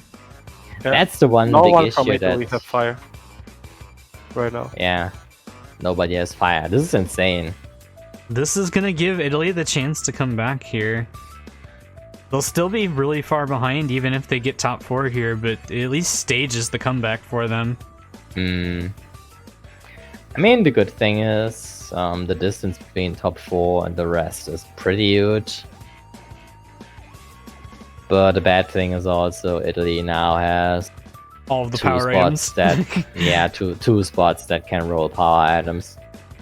Look at all these blue shields in the first place. Like look at Italy, the 2 Italy POVs we have. Shield, and then you have Zamu with a blue shield. And actually, Karma and Turismo both have a shield in storage, so that's even more insane. Crazy. Oh, there goes one of the shields from Karma. And Foons now has the shields. Wow, nice. Okay, so basically, this is the shield simulator, but Turismo fortunately offers to shoot blue shield away. Yeah, as he is now into 7th place, so wants some better item rerolls. I mean, the funny thing is, on this track, I feel like masks are usually the least item that I actually want, because this track is so narrow, so technical, and often when I have a mask, I just tend to mess up more than the mask actually benefits me. Yeah. And, That's definitely we've something. kinda, because there's some jumps where you want to U-turn, but because you have a mask, you just turn so much more than you usually expect, and then you just hit a wall and stuff, and it's so frustrating when it happens. Yeah, the only time I think masks are pretty nice on this track is actually if you just already have infinite reserves. Like, you can see Charisma is able to control it right now, but like we saw, I think, on lap 2 with Karma, you know, if you're trying to manage your reserves and you have a mask, it's just way too hard to control. It is, because if you have infinite reserves, you can go for the big boy strat where you just don't do any trick jumps. But obviously you can't do that when... Charisma breaks Karma's shield with that mask there. I don't know if it'll make a difference here, but we'll see. It won't really matter, because this top 4 had been settled long ago. And Zamu has shield with a bomb, so the best and part of the items. And here Paratoko comes launches the warp orb. the orb for no reason, because that orb it won't doesn't do matter. anything. It's our, like we've mentioned before, like the meta has become so, I don't want to say obvious, but like if you don't fire an orb by like a lap 5, like in this case especially, like, you know, Finland had top 4 like for the first 5 laps. You know, at this point you know that all they're doing is rerolling for shields. By like a lap 4 or so, chances are they've rerolled and gotten their shields. So a lap 5 warp orb very rarely actually does something in that instance. But yeah, this isn't going to change anything. It won't matter. Yeah, this is a crazy top race. 4, and this is exactly what I've been talking about. This is the win that they need, because this is reassuring for them to know that they can beat Italy with a top 4 if it had to come down to it. So I think this is a very important win for Team Finland here. Palaturco comboing Karma, making sure to secure a couple extra points. Because Karma shot the orb. Yeah. He was behind Pataturco, so he won't. Yeah, I mean, they probably knew that it would really matter. Yeah. So this brings the point difference down at least to 37, which is still far from favorable, but it's better than 56. Yeah, for sure. This is starting to look at least like a little bit of a closer match than it was. This is what we like to see. I mean, honestly, at this point, if Finland finds a way to come back, it'd be pretty fucking nuts. An insane comeback. Yeah. Yeah, because even against Germany almost managed to make that comeback with 2 top 4s at the end. Unfortunately, we weren't able to make it, but if Finland could actually do it, that would be an insane upset.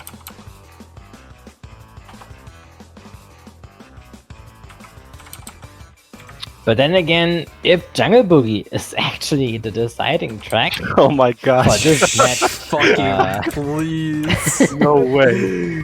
that would be insane. No, it's like now Italy needs to focus and do not let the top 4 get in their heads. I mean, it's only one top 4. They know that they won almost every other race, so I don't think it's going to affect anything really. Yeah, same. I mean, it might affect them a little bit, but definitely not a huge amount.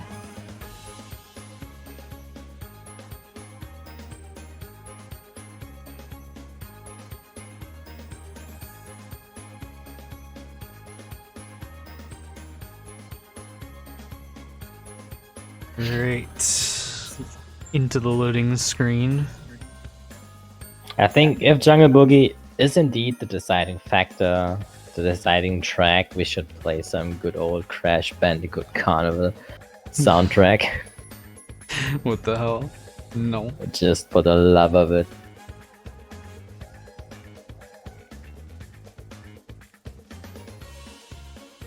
Crash Bandicoot Carnival, the best game. Alright, Gingerbread Joyride. I love this track. It's a good track. It's the greatest German track name. Wait, what? Pfefferkuchenspritztour. What the fuck? Yeah, and in German it's called Pfefferkuchenspritztour. And then a lot of people find it funny for some reason.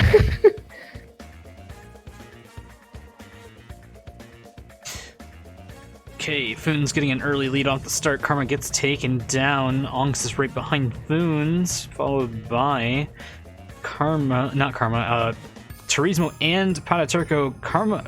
Oh my god, okay, so Turismo does lose fire there from that TNT. Foons gets bombed on the shortcut. And that basically gives the top two an insane lead. Now it all depends on Zama pulls Onks the orb though. How do they get these many early orbs? Holy shit. I don't know, but now we see Onks pulling away even further. Yeah, the orb missed the Onks. Yeah. Foon's making his way And through Foon's the crowd, taking out going on pretty a much tan, everybody. taking out. Unfortunately, he doesn't go for Dark Crash. Which No, but he I goes think for is the a- back but it- bomb. Yeah, and it I lands. think he It got lands. it. Yeah, he got it. Nice. Yeah, they are definitely doing some work here. The orb obviously landed on Turismo and Pataturco before the blue fire pad, so they were able to recover at least. So Foon still has his work cut out for him to try to make the comeback. Onks is pretty much gone unless he can get hit by a power item as well, though. But then again, an unused orb from Team Italy could do damage here because it would only target Onks. Yeah. So it's definitely something they have to be aware of. But you never know if the unjust orb's gonna hit you or not. Right. I mean, of course, it needs to be timed somewhat well. Ideally, you have a shield, but considering that Turismo is on 3rd place, he has a shield because 3rd place has the highest chance to roll a shield. And I think 2nd place also has a shield, so even a juiced orb now wouldn't be a big issue. The situation right now is definitely favorable for Italy overall. But yeah, we will have to see how it turns out because Foon's RNG. probably going to be able to actually... Oh, Turismo goes Oh, wide here. Why does he And go around? I think he goes around in hopes to take out Foon. There's an orb coming. I see. And what? What? Wait, where did the orb go? Yeah, what? What? What the fuck? The orb The just orb disappeared. stopped at Foon's. What? Okay. I don't know. That's just really happened? fucking weird. Rigged orb. That's a nice Beanox moment right there. Huh. I am. Yeah, I mean, words. it's Italy. Italy somehow now has winning, so I guess we take those. That's really interesting. I don't know what the fuck that was. like there's one phenomenon orb that I know, and the orb generally prefers to target 1st place. So for example, if the orb is targeting, for example, 5th place, but there's a cross section somewhere, and 1st place travels through that cross section, then the orb decides to take the cross section and hit 1st place. But 1st place was nowhere near the orb here. So Yeah. I don't know where the orb disappeared to. That was very strange. So this is But this is a winning race for Team Italy, so yeah, we take those. I guess. One. Yeah, it's a +1, but you know, better than losing. It's still one less race for Finland to come back. Yeah. I mean, Italy doesn't really need to do anything. They just can hold on to that lead. They don't even need to make any big plays here. If they just win every race by 1 point, they would be safe enough.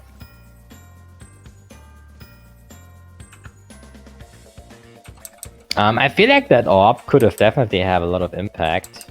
But of course, with the orb disappearing after hitting Fluence, yeah. That kinda decided some things.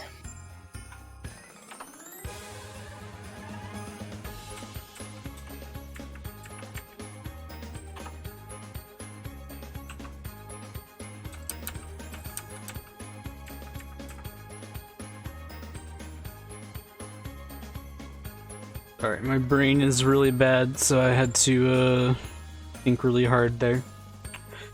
1, 2, 3, 4, 5, 6, 8, 10. Cool. This should be correct. And we are going into the loading screen now for Tiny Arena. Is your stream lagging? Is it? I'm not sure. I think it's frozen for me. On Discord, you mean? No, on Twitch. Should probably just try to refresh it. Yeah, I Should be fine. probably just need to refresh, yeah. I did drop a bunch of frames, so I wouldn't be surprised.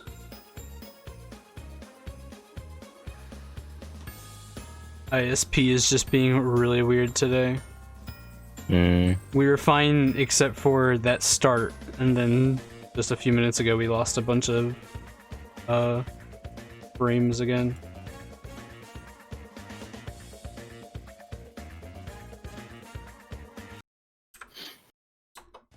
Alright, Tiny Arena. Alright, let's see. I what mean, we I would have give the happening. edge. I would give the edge to Finland, to Italy here, but then again, oxidation happened, so yeah, anything can happen. And we see Karma and both going strong with the tight lines, and as long as Foons gets double beakered. Yeah, this is basically now a free pass for Karma to run away. Yep. And Foons is I know getting from combat. I know from personal experience that catching up on Tiny Arena is super difficult. It's really, really difficult. Even with a power item, the track is just so long, the corners are so blind. Oh, but Jackox managed to hit Pataturko, and he's now second place. Yeah, but Karma has a back bomb here, and he can take out Jackox if he times it well, but okay, the bomb missed. Foons kind of looks like he was eyeing for hitting Turismo there, but his teammates picks up the slack for him instead. He's going to try to juice up this mask and probably see if he can tear through some of the Italian team after he gets past Jackox. Jackox got hit on the turbo pad, it seems, so... But now Foons can do a lot of damage with this mask. Yep. Coming up on Pataturko. Pataturko actually goes unnecessarily tight, it looks like. Loses fire on that corner in the S section. But I mean, it's better than getting hit by the mask. So it might just be in a high IQ play. Right. Oh, that back bump there by Dark Crash. And that's what I was talking about. Ooh, Dark from Crash the beaker. has gotten really good with those back bumps, because I've personally seen them in the match against Italy, and his back bumps have gotten really good. That back bump was actually really impressive in the first place. I mean, if you looked at how far ahead he was, and that's not even like a straightaway. Like, normally when people go for the back bombs, it's on the long straightaways, but that was... Oh, and that beaker was their last lap, so why Yes. did Foons run into it now? And see, it's little mistakes like these that ultimately decide the race at the end. Right.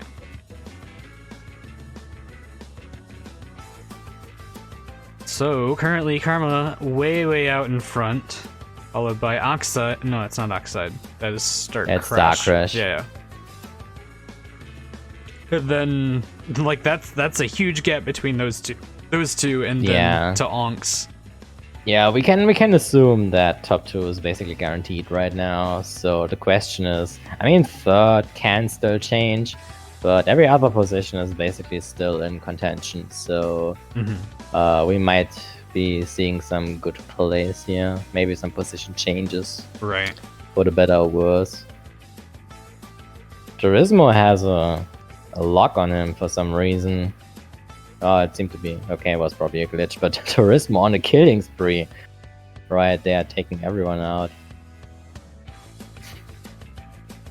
It's about the entire straightaway behind Foons, though, so might not be able to see anything from that. Maybe, I don't know, we'll see here. Foons is pretty isolated right now. I'm not sure why. I mean, he's probably trying to back missile here, but the missile is not going to hit anyone. Wait, what did... What did Onks get hit by? I have no idea.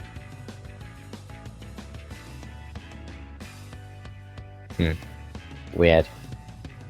I feel like Onks got hit the moment that Phones shot the missile. I might have just seen it wrong, probably. Yeah, I'm not sure actually. I didn't even realize where Onks was until you said that. Now, actually looks like Onks might lose a position. Either that or Turismo might. We'll have to see. Turismo is catching up, and he's squishing Squishes Onks. Onks. Yeah. Good play. And again, 3 out of 4 people in the top 4. Yep. And it seems like, also Pataturco now has overtaken Zamu, which means that Italy now almost has top 4. Like, they are 1st, 2nd, 4th, and 5th right now. Like, Finland's bottom 3. Yeah, that is really not good This for Team is Finland. Really bad. This is really tough. Oh, and yeah, if they keep these positions, then that's a 15-point win. Yeah, it's a 15-point win. That's huge. That's really huge. Yep.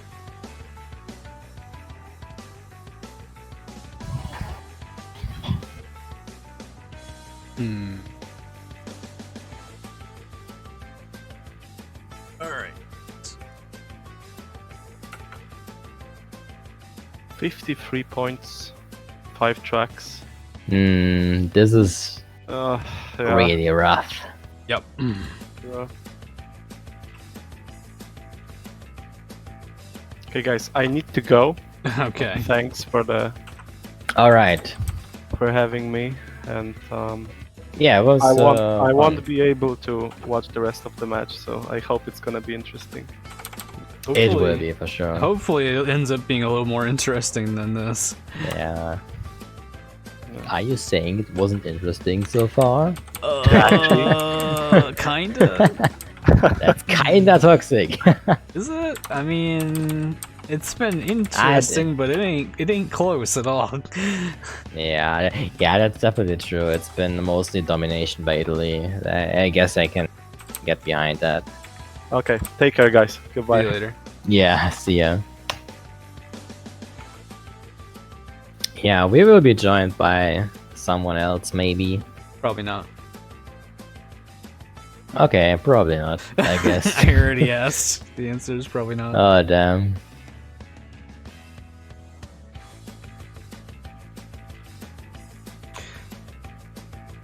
Hit him with the fucking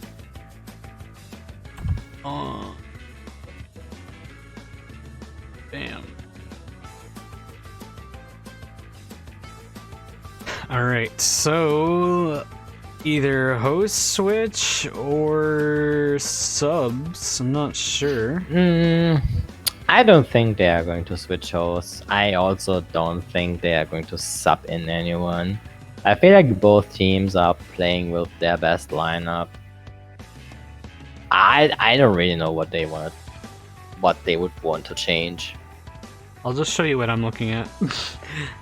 Oh, there's actually okay. I see. So basically, 2 players have left the lobby.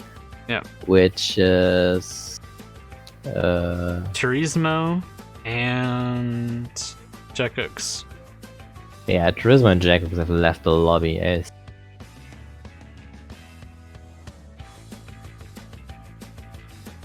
I don't know. I can't imagine they're sitting Turismo. Seems strange. Yeah, I can't imagine unless he to go or something. Right?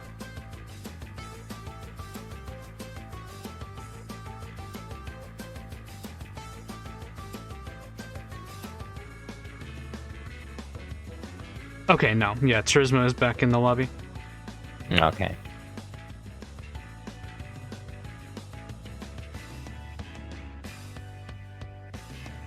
So they might put Vizzy in for Team Finland.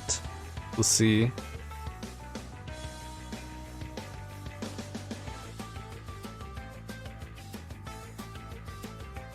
I mean, yeah, that would make sense.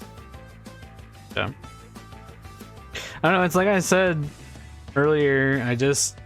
It's not like I don't think Jekux has been performing well. I just think if I had a choice between the two, I feel like Vizzy could have probably performed a little better.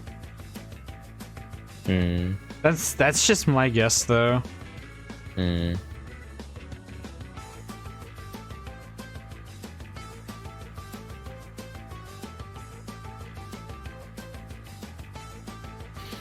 mean, it's it's always a bit difficult to tell because at the end of the day, the individual performance is also kind of dependent on the teamwork. Oh yeah, for sure. It's hard to say. I don't think there's any particular player that really sticks out. I feel like either Jekux or Vizixen is a great addition to the team, no matter who's going to play. But yeah. At the end of the day, it really just comes down to who is on fire on that particular day. Like, that's really what it comes down to. Oh, yep, that is in fact what they did, by the way. They did bring Vizzy in instead of Jekux, but we see a little bit more switching around, actually. I'm not sure what's going on. I think Karma and Turismo are just switching spots. Yeah, probably. I mean, they are allowed to switch spots between every single race. Yeah. So, yeah.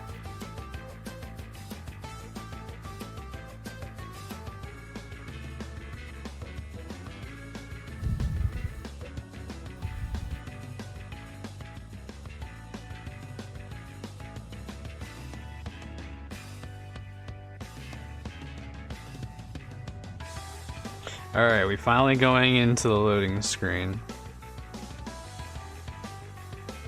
It begins, the final quarter. Will it become more interesting? They gotta win 10 points minimum every single race if they want to come back. I mean, 10 points is not even enough. They basically need 11 points. That's why I say win. Minimum, yeah. I mean, yeah. Yeah. And 11 points is a top 3. And yeah. That's rough. Alright, well, here we go. Papo's Pyramid, wonderful mayhem track. Yeah, definitely. Before this match started, I would have given the edge to Finland there. Right now, I'm not too sure anymore. Yeah. Oh, the mask. Yeah. Yep, I mean, Zamo pulls a mask. Zamo pulls a mask as well, but Kama also gets one, so he loses fire immediately, but he can cut all over the grass and take out Zamo. Yeah, nice, and Zamo falls down and basically gets ended right before the shortcut. That's a very important move right there. And Dark Crash. Dark Crash and Foons were battling it out. Foons actually nails Dark Crash with that back beaker. So now, Foons out in front. Karma is in second place, though, followed by Dark Crash. Ooh, and Foons goes right over the boost pad, so now he has no fire. Fires the... I don't know if he should have fired that bomb forwards, but... That's a shame, because the Sacred Fire on this track is relatively fast, so if you don't have Sacred Fire, you're losing time very quickly, and we are seeing this right now. Foons is likely to be taken out by Karma after they pass the blue fire pad. Yeah. There he goes. That's a huge time loss now. Yep. And Foons might even be... Oh, he hits the red beaker. Yeah. I mean, he would have lost reserves anyway, but now even Dark Crash can take him out. Yep. And now Turismo is right behind him. Yeah, if Foons is unlucky, then he's gonna get comboed by Turismo. Yeah, he gets comboed, and... This is not looking good for Team Finland on this map. And this is exactly what we were talking about. It was one small mistake, and you lost first place for it, and now finds himself in fourth place. Yep. Yeah, he was all the way up in first place. Here comes a clock, though. I'm not sure who Oh. pulled that clock, but Wait, it seems to be effective for the wait, Team Finland. Foons hit the red beaker while Wait, does he have a god Foons shield? has a god shield. Foons has a god shield. Wait, Foons has a god shield. Wow. wait, yeah, you're right. He had that shield, and then Yeah. the one that he had that shield he hit and the accidentally hit the red beaker. Yeah, okay. I'm not sure if this is gonna have any sort of real impact on the race, though. But I mean, probably not anymore, but oh, another blue orb comes through. Yeah, look, it just doesn't even affect the shield. yeah, wow. Okay, he actually had a god. That's insane. Interesting. That is the second time we've actually seen a god shield in this. World Cup. That was clearly unintentional. Like he didn't want to hit that red beaker, but the opportunity just presented itself. Yeah.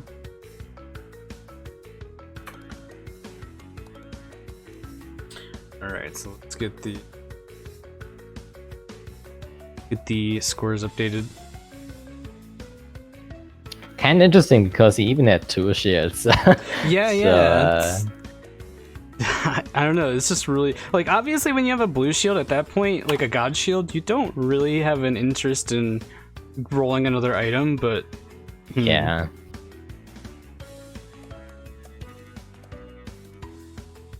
Yeah, but still, it was another strong win for Italy. So, Yeah. Yeah, it didn't really affect anything.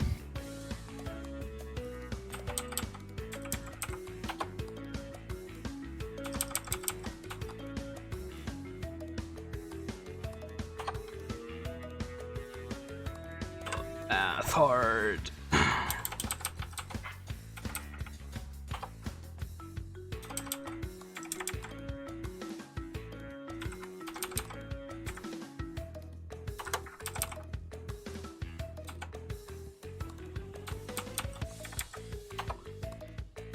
Okay, and that is a 60-point lead now. The 4 races left. And if Finland loses that race again, even by 1 point, this also means that Finland's out. So basically, this match is already deciding it. Yeah.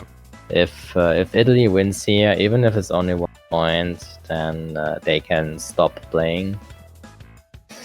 If they want to, unless they want to play all 20 tracks, but the match could be over right there. Let's see, so top 4 is 57 points. So Finland needs to win by 3 points on this track, and then still top 4 every other track if they want to come back. Yeah. Yeah, if they lose this track, then Finland's out. So, yeah, this is already the deciding match, basically. I see Kama going wide to roll the mask. I think he should have probably waited with that mask a little bit to take out Zamu. But I guess he just didn't care. Yeah.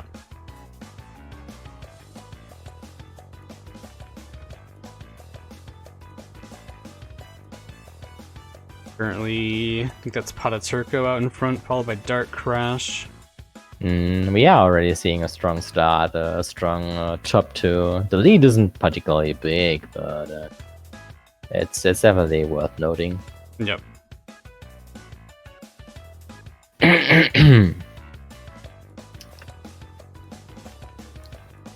Zamu had a 4th place mask, is coming up. Oh, that bomb hit literally as the mask ran out for Zamu. Wow, that's actually insane. It's one of the worst things in this game when you something after the mask just barely ran out. And this was a really good squish by Karma. Yep. Making Zamu fall down and tries to slow down, but Karma of course rolls the shield. Yep. Now Foons is pretty much alone up there in 3rd place. this match basically depends on Fuens. Fuens needs to get the okay, 4th place mask, yeah. Yeah. Yep. See it. If Fuens gets hit here, yeah, that's game. Yep. It's definitely not good for Team Finland. I don't think they can come back from this. Me neither.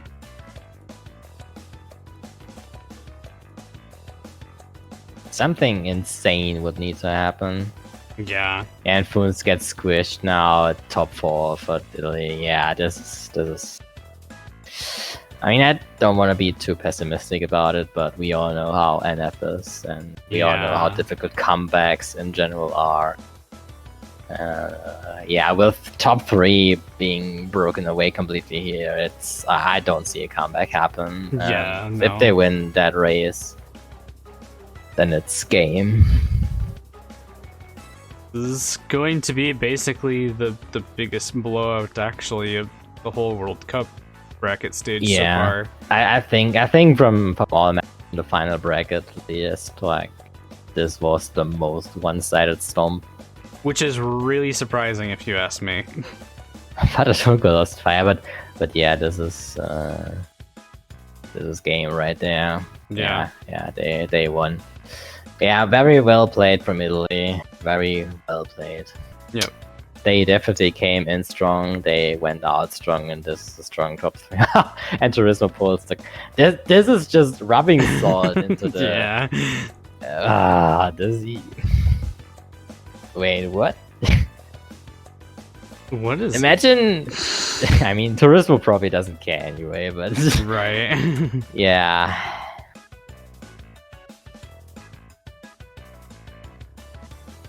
Yeah, well played by Team Italy.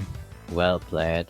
But yeah, now it depends on Finland, Italy. If they want to stop the match here, then they can stop because they can't win anymore.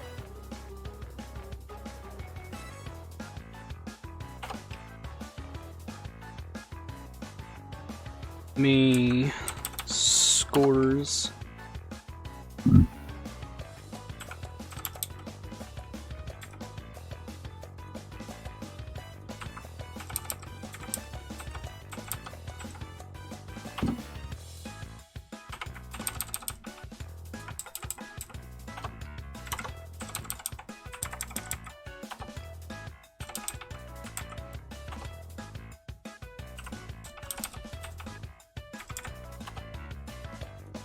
Alright. 71 points. Yeah. Wow. 71. It's really crazy that point difference because I don't know. I mean, Finland has won against Germany, and Germany has played against Italy as well, and we went with a point difference of only 5 points in the 20th track. So seeing Finland play a lot worse against Italy than we did, it's really surprising to see. Yeah.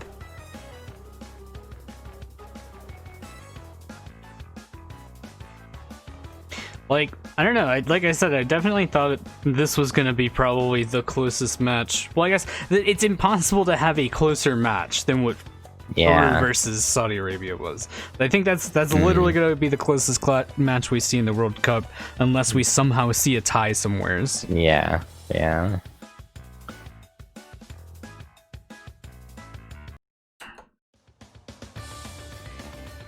But yeah, I don't think they will play the last 3 tracks, probably. No, they're already in a loading screen for Thunderstruck. Oh, they are? Yeah. Okay, so we are going to see the last 3 tracks, but yeah, we know already that Italy is in the finals. And the question is just, what are they going to play in the finals? Yep. Okay, Thunderstruck. Yeah, now since Finland is out, it doesn't really matter what they do. But I hope they at least try to minimize the point difference, because you don't want to go out losing by 70 points. Yeah, and I mean, if they don't try very hard, there's a good chance you see them lose by like 100 points or whatever, you know? Yeah, but maybe they try to style and go for some experimental plays or something. And Fuens again gets double beak. But I mean, it's good to see that they are a good sport about it and that they are playing the last 3 races. Because I know some teams who would have just rage quit at that point. Yeah.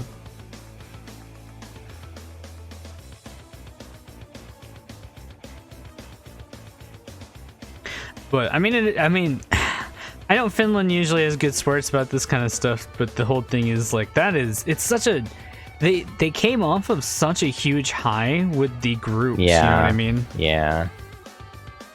Very nice execution of Timpa from Karma there. Oh, and Foon's falls down, unfortunately. Yeah, I feel like the Timpa shot that overall can be a bit janky sometimes. If you don't hit the right pixel, you're not getting the right height, and you fall down. It's kind of, I don't know. Sometimes it can be a bit janky. Look at Karma and Zamu right now as they like go for separate wide lines to try to like avoid each other or hit each other. I mean, yeah, they are both in GSC, so they both know how the other person plays. Yeah. And it really shows here. But I mean, Finland is leading, so I guess that Zamu out in front, letting Onks pass.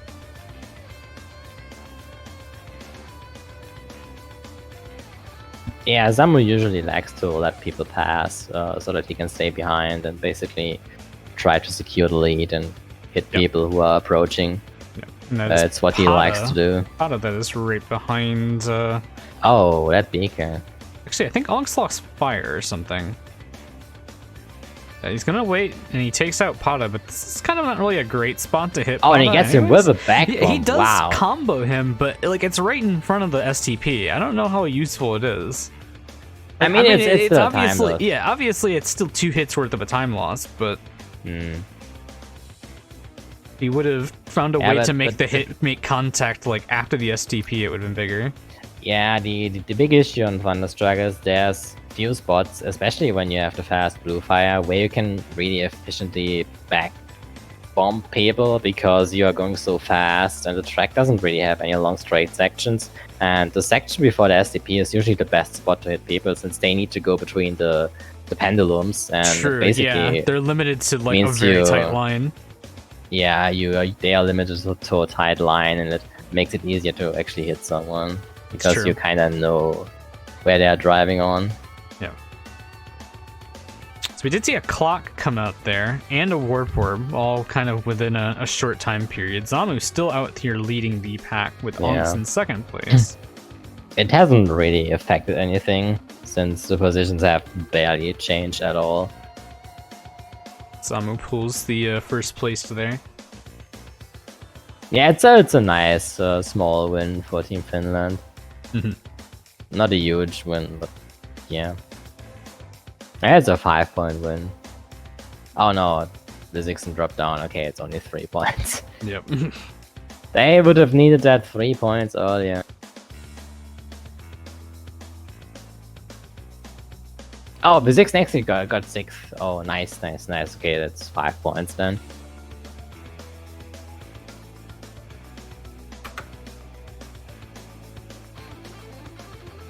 Alright, let's update.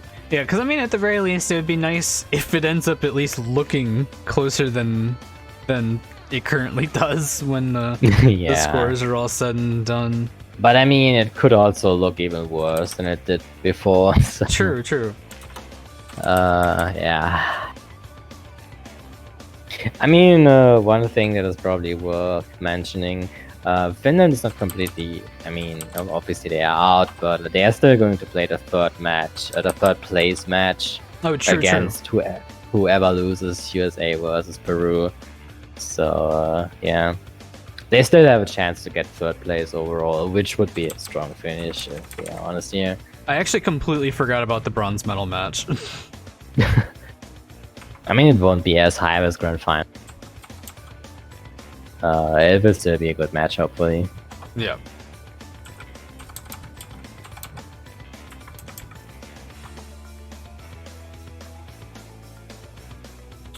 Alright, so they have minimized it down to 66-point difference at the very least. 2 races left, but even if they top 4 for the next 2 races, that only puts them at a the hell is 66 minus 38? It's 28. Yeah. Yeah, which is crazy.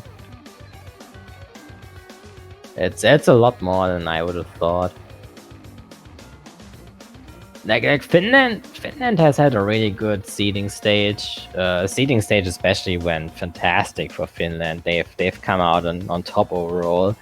I mean, there was the rock paper scissor thing between Finland, Italy, Germany, but even in the group stage, Finland came out on top as the highest ranked team overall, and they've played well against Japan, and now they've been getting dominated by Italy. Yeah. For the lack of a better word, but it's just what it is. Yeah.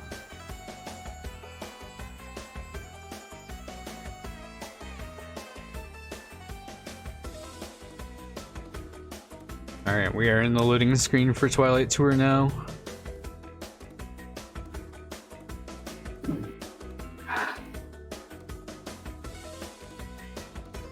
Twilight Tour could be a favorable track for Team Finland. They have Vizixen, and Vizixen is a very strong player on Twilight Tour. True. In the similar vein as Karma is, so yeah.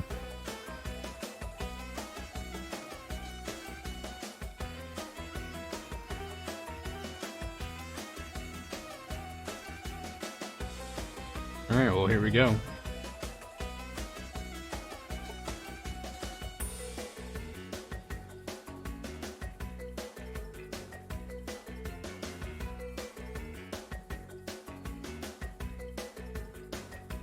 Keep an eye on Zamu here at the start. Probably go wide for the Wumpa. So does Tadaturko. He's going to go wide Zamu for the does the double wow. He does. Wumpas. Yeah, Okay. he's good for the double Wumpa, and he even keeps fire and gets a mask. That's a really good Interesting. move right there. Yeah. Okay, never mind. Wow, Zamu, please. that's something that I would do, but I was at least a little impressed there, but yeah, nice.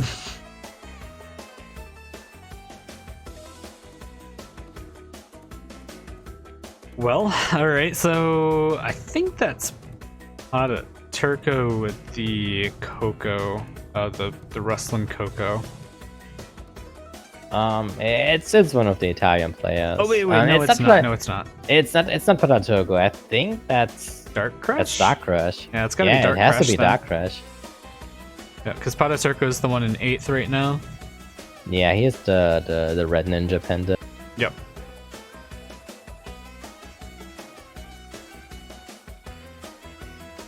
If they don't get a nice, here's the ore, but yeah. I just wanted to say if they don't get the clock, but I mean yeah, they got a warp orb, but of course with the shield and storage, Karma can react to the warp orb. If Karma does some really good backs, I mean yeah, that's way too tight. Ong's not gonna hit that. They should have shot the back bomb there. Actually, opposite threw it frozen. forward. Yeah. Wow. Quinn's going for That big as combo well. onto Dark Crush. Way too tight.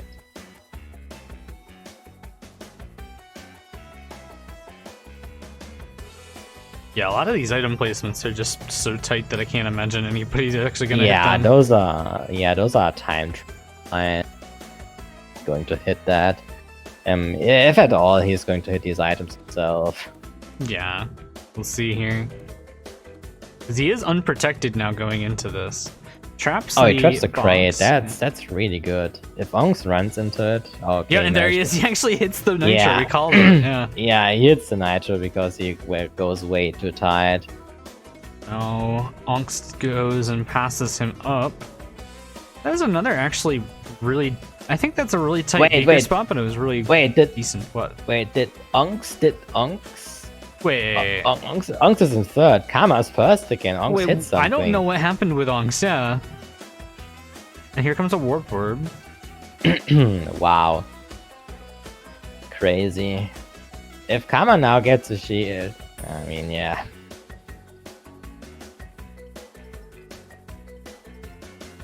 Karma's gonna get taken out right before the blue fire pad and comboed by Zamu. Zamu hits the wall, so he doesn't lose fire though. The slowdown with the squish, that's insane.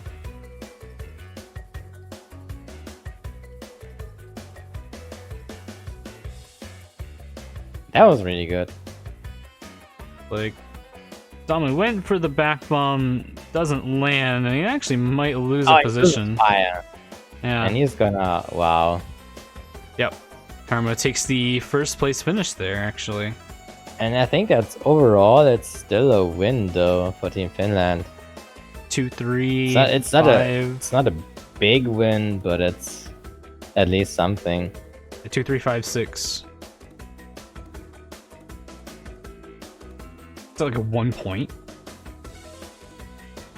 It's 3 points. Oh wow.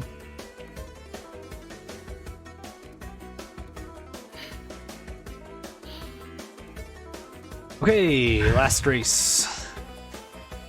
Boogie. Yeah. The track we've been waiting for.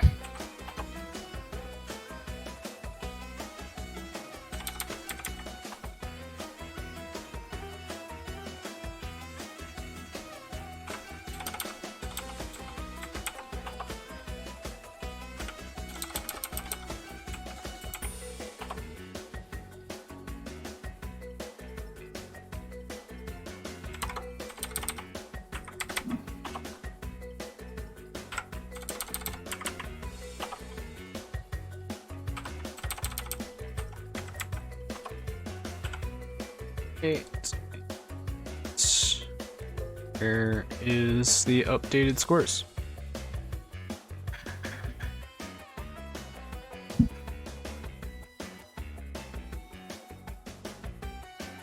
Yeah, we can make a special rule. The winner of Jungle Boogie wins the match. Of course, of course. People would love to see it. Yeah, definitely. I'm sure there wouldn't be any outrage at all. No. How could there nah. be?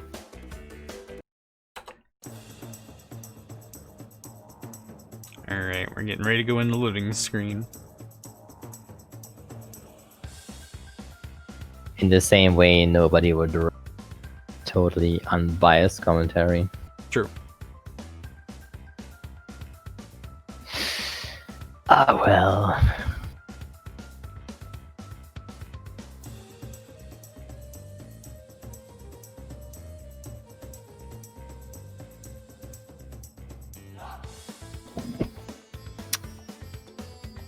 January. We waiting. We looking at the peak NF gameplay right now.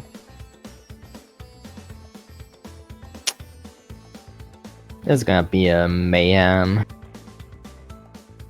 Come with the wizard Komodo Joe.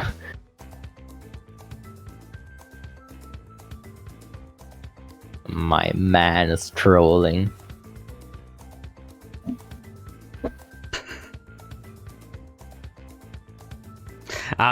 Karma brought out the Saudi Arabia setup. And he gets a good start at least. Yeah. Especially because he rolled the bomb, which is a pretty good item. But unfortunately he goes way too tight on one of the worst corners in the game. And it seems like Turismo got pretty much ended already in that one. Yeah, kinda. And he... Did he really get onks with them? I don't think that was onks that... Or, yeah, I don't think Karma hit onks with that. That would be crazy. I mean, would be coincidental. Yeah, no, I definitely think that was whoever was fourth place, or like the regular Komodo is the one that hit onks there. The Warp Orb comes out. Foon's going for the overtake here. Places the beaker tight on that shortcut. Yeah, placing a bigger tire there pretty good because you can't really see it. It's a blind corner, but on the other hand, most people also expect it nowadays. Kind of. Oh, the clock comes out. They obviously timed that since Foon's basically got that frame perfect. Yeah. That's a pretty crazy race for the most part. Yeah. Like, Warp Orb on this track is so incredibly powerful. Like, most people probably don't really notice it, but seeing a Warp Orb on any other track and you're like, oh, there's a Warp Orb coming, and then you know, okay, like 20-30 seconds later it's going to hit you. But on Jungle Boogie, you see the Warp Orb, and 3 seconds later it's just right where you are. The second clock and comes out. Wait, I don't even know who that one. What? Wow. That's insane. Like 2 clocks on one of the smallest tracks in the game. I don't think Karma's Karma's not gonna be able to catch Foons there, but wow, that is 2 clocks. That's insane. But I mean, yeah, it's I think it's a... Oh my god, that looks pretty even. Gonna have to look at Turco's position glitched for me. I think. Yeah, I think that's a 1 point win for Team Finland. I think. I think Turco got 6th there. Yeah, he got 6th place. All right, cool. Okay, let's update the scores and definitely know that Team Italy did in fact win. Yeah. But for the sake of it, let's get the scores going.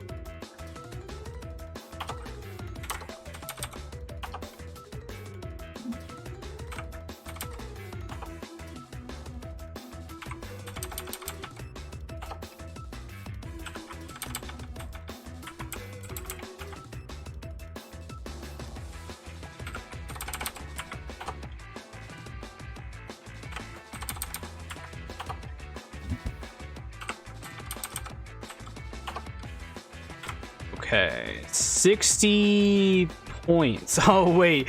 Okay, so they were going for the. We said they were going for the 69-point lead, right?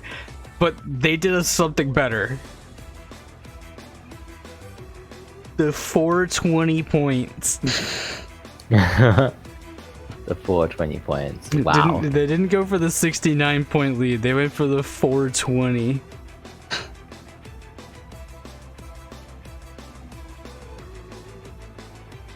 So there you go. That is the end of that match. This was, again, what we thought was going to be possibly the closest match, or one of the closest matches of the whole set, but as it turned out, that was not really the case. USA versus Mexico was a 65-point difference, though, so it actually was not the biggest blowout. But it just appeared that way because Finland was shut out after a few, like, with more races to go. But I mean, overall, yeah, this, I don't really know what to say about this. Yeah, I mean, you thought that that Team Finland had the advantage here, but yeah, but then again, I also said before the match, if Italy plays like they played against Team Germany, they definitely have the chance to win against Finland. We are seeing that Finland has never once had a lead. They have been behind the entire time, basically, which is crazy to see. Yeah, I mean, it was pretty much after, I don't know, I wanted to say like somewhere in here, like there was a lot of stagnation between about here to here, like it was kind of back and forth, you know? But yeah, after about this point, obviously, it was pretty much over. Yeah. Yeah, like pretty much the last couple of races. Kind of, I mean, again, it is kind of disappointing. I mean, obviously, Italy played well. I think Finland made a lot of misplays, though. They did. This for was sure. definitely a lot of misplays coming out from Team Finland here that just overall costed them each individual races to the point that they weren't going to be able to come back. And I don't know if it was nerves, you know, I don't know what could have been the problem, but, you know. Yeah, I think Finland kind of just did the same mistakes that Germany also did against Italy, where we just choked a lot of points. Like we had, for example, 2 people in top 2, then we choked by losing fire and stuff. And we've kind of seen similar mistakes also from Finland, because a good example is Papa's Pyramid, where Foons was first, he lost fire, and ended up in 4th, you know. And losing first place, just you lose so many points if you lose first place, and I feel like those were similar errors that we also did. So yeah, Finland definitely made a lot of small mistakes that just ultimately decided the match for the most part. All right, so I was wrong. Unfortunately, it was not a 420 point. It is actually 421. I forgot to put Pata Turco at 6th place, because that's what place he was actually. So here is the correct scores.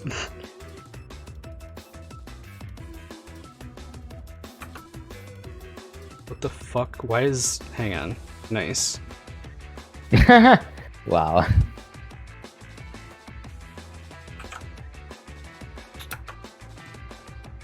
Why sent? Slow mode is enabled. For fuck's sake. This fucking shit is so garbage. Imagine needing to put slow mode on a goddamn channel. Let me remove it real quick. Because lol. Where the fuck is slow mode?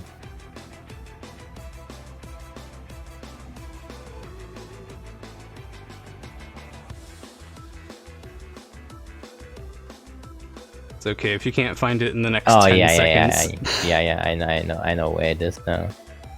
Okay, there we go. I have it disabled. Epic, just in time. Except it wasn't disabled for me still. That's so weird. Alright, there you go. That is the correct scores. How is that possible? Because look at the match above. USA at 421, Mexico at 256. What the fuck? Wait, something is wrong there. Alright, it's time to scrutinize. Where'd we mess up? Wow. There's definitely 3, something 4, wrong. 5, 6. No. Your scoreboard is correct. USA versus Mexico is wrong because the point. Alright. The points are uneven. Holy shit. Alright, yeah, I missed out 3 points somewheres in USA versus Mexico. Huh. I'll have to look at that later. Wow. Nice. Interesting. Oh, well. Okay, well, anyway, we don't know when USA versus Peru is happening. That hasn't... I don't even think it's really been discussed. It'll probably be on a weekend, you know, given that's how it usually works for Team USA.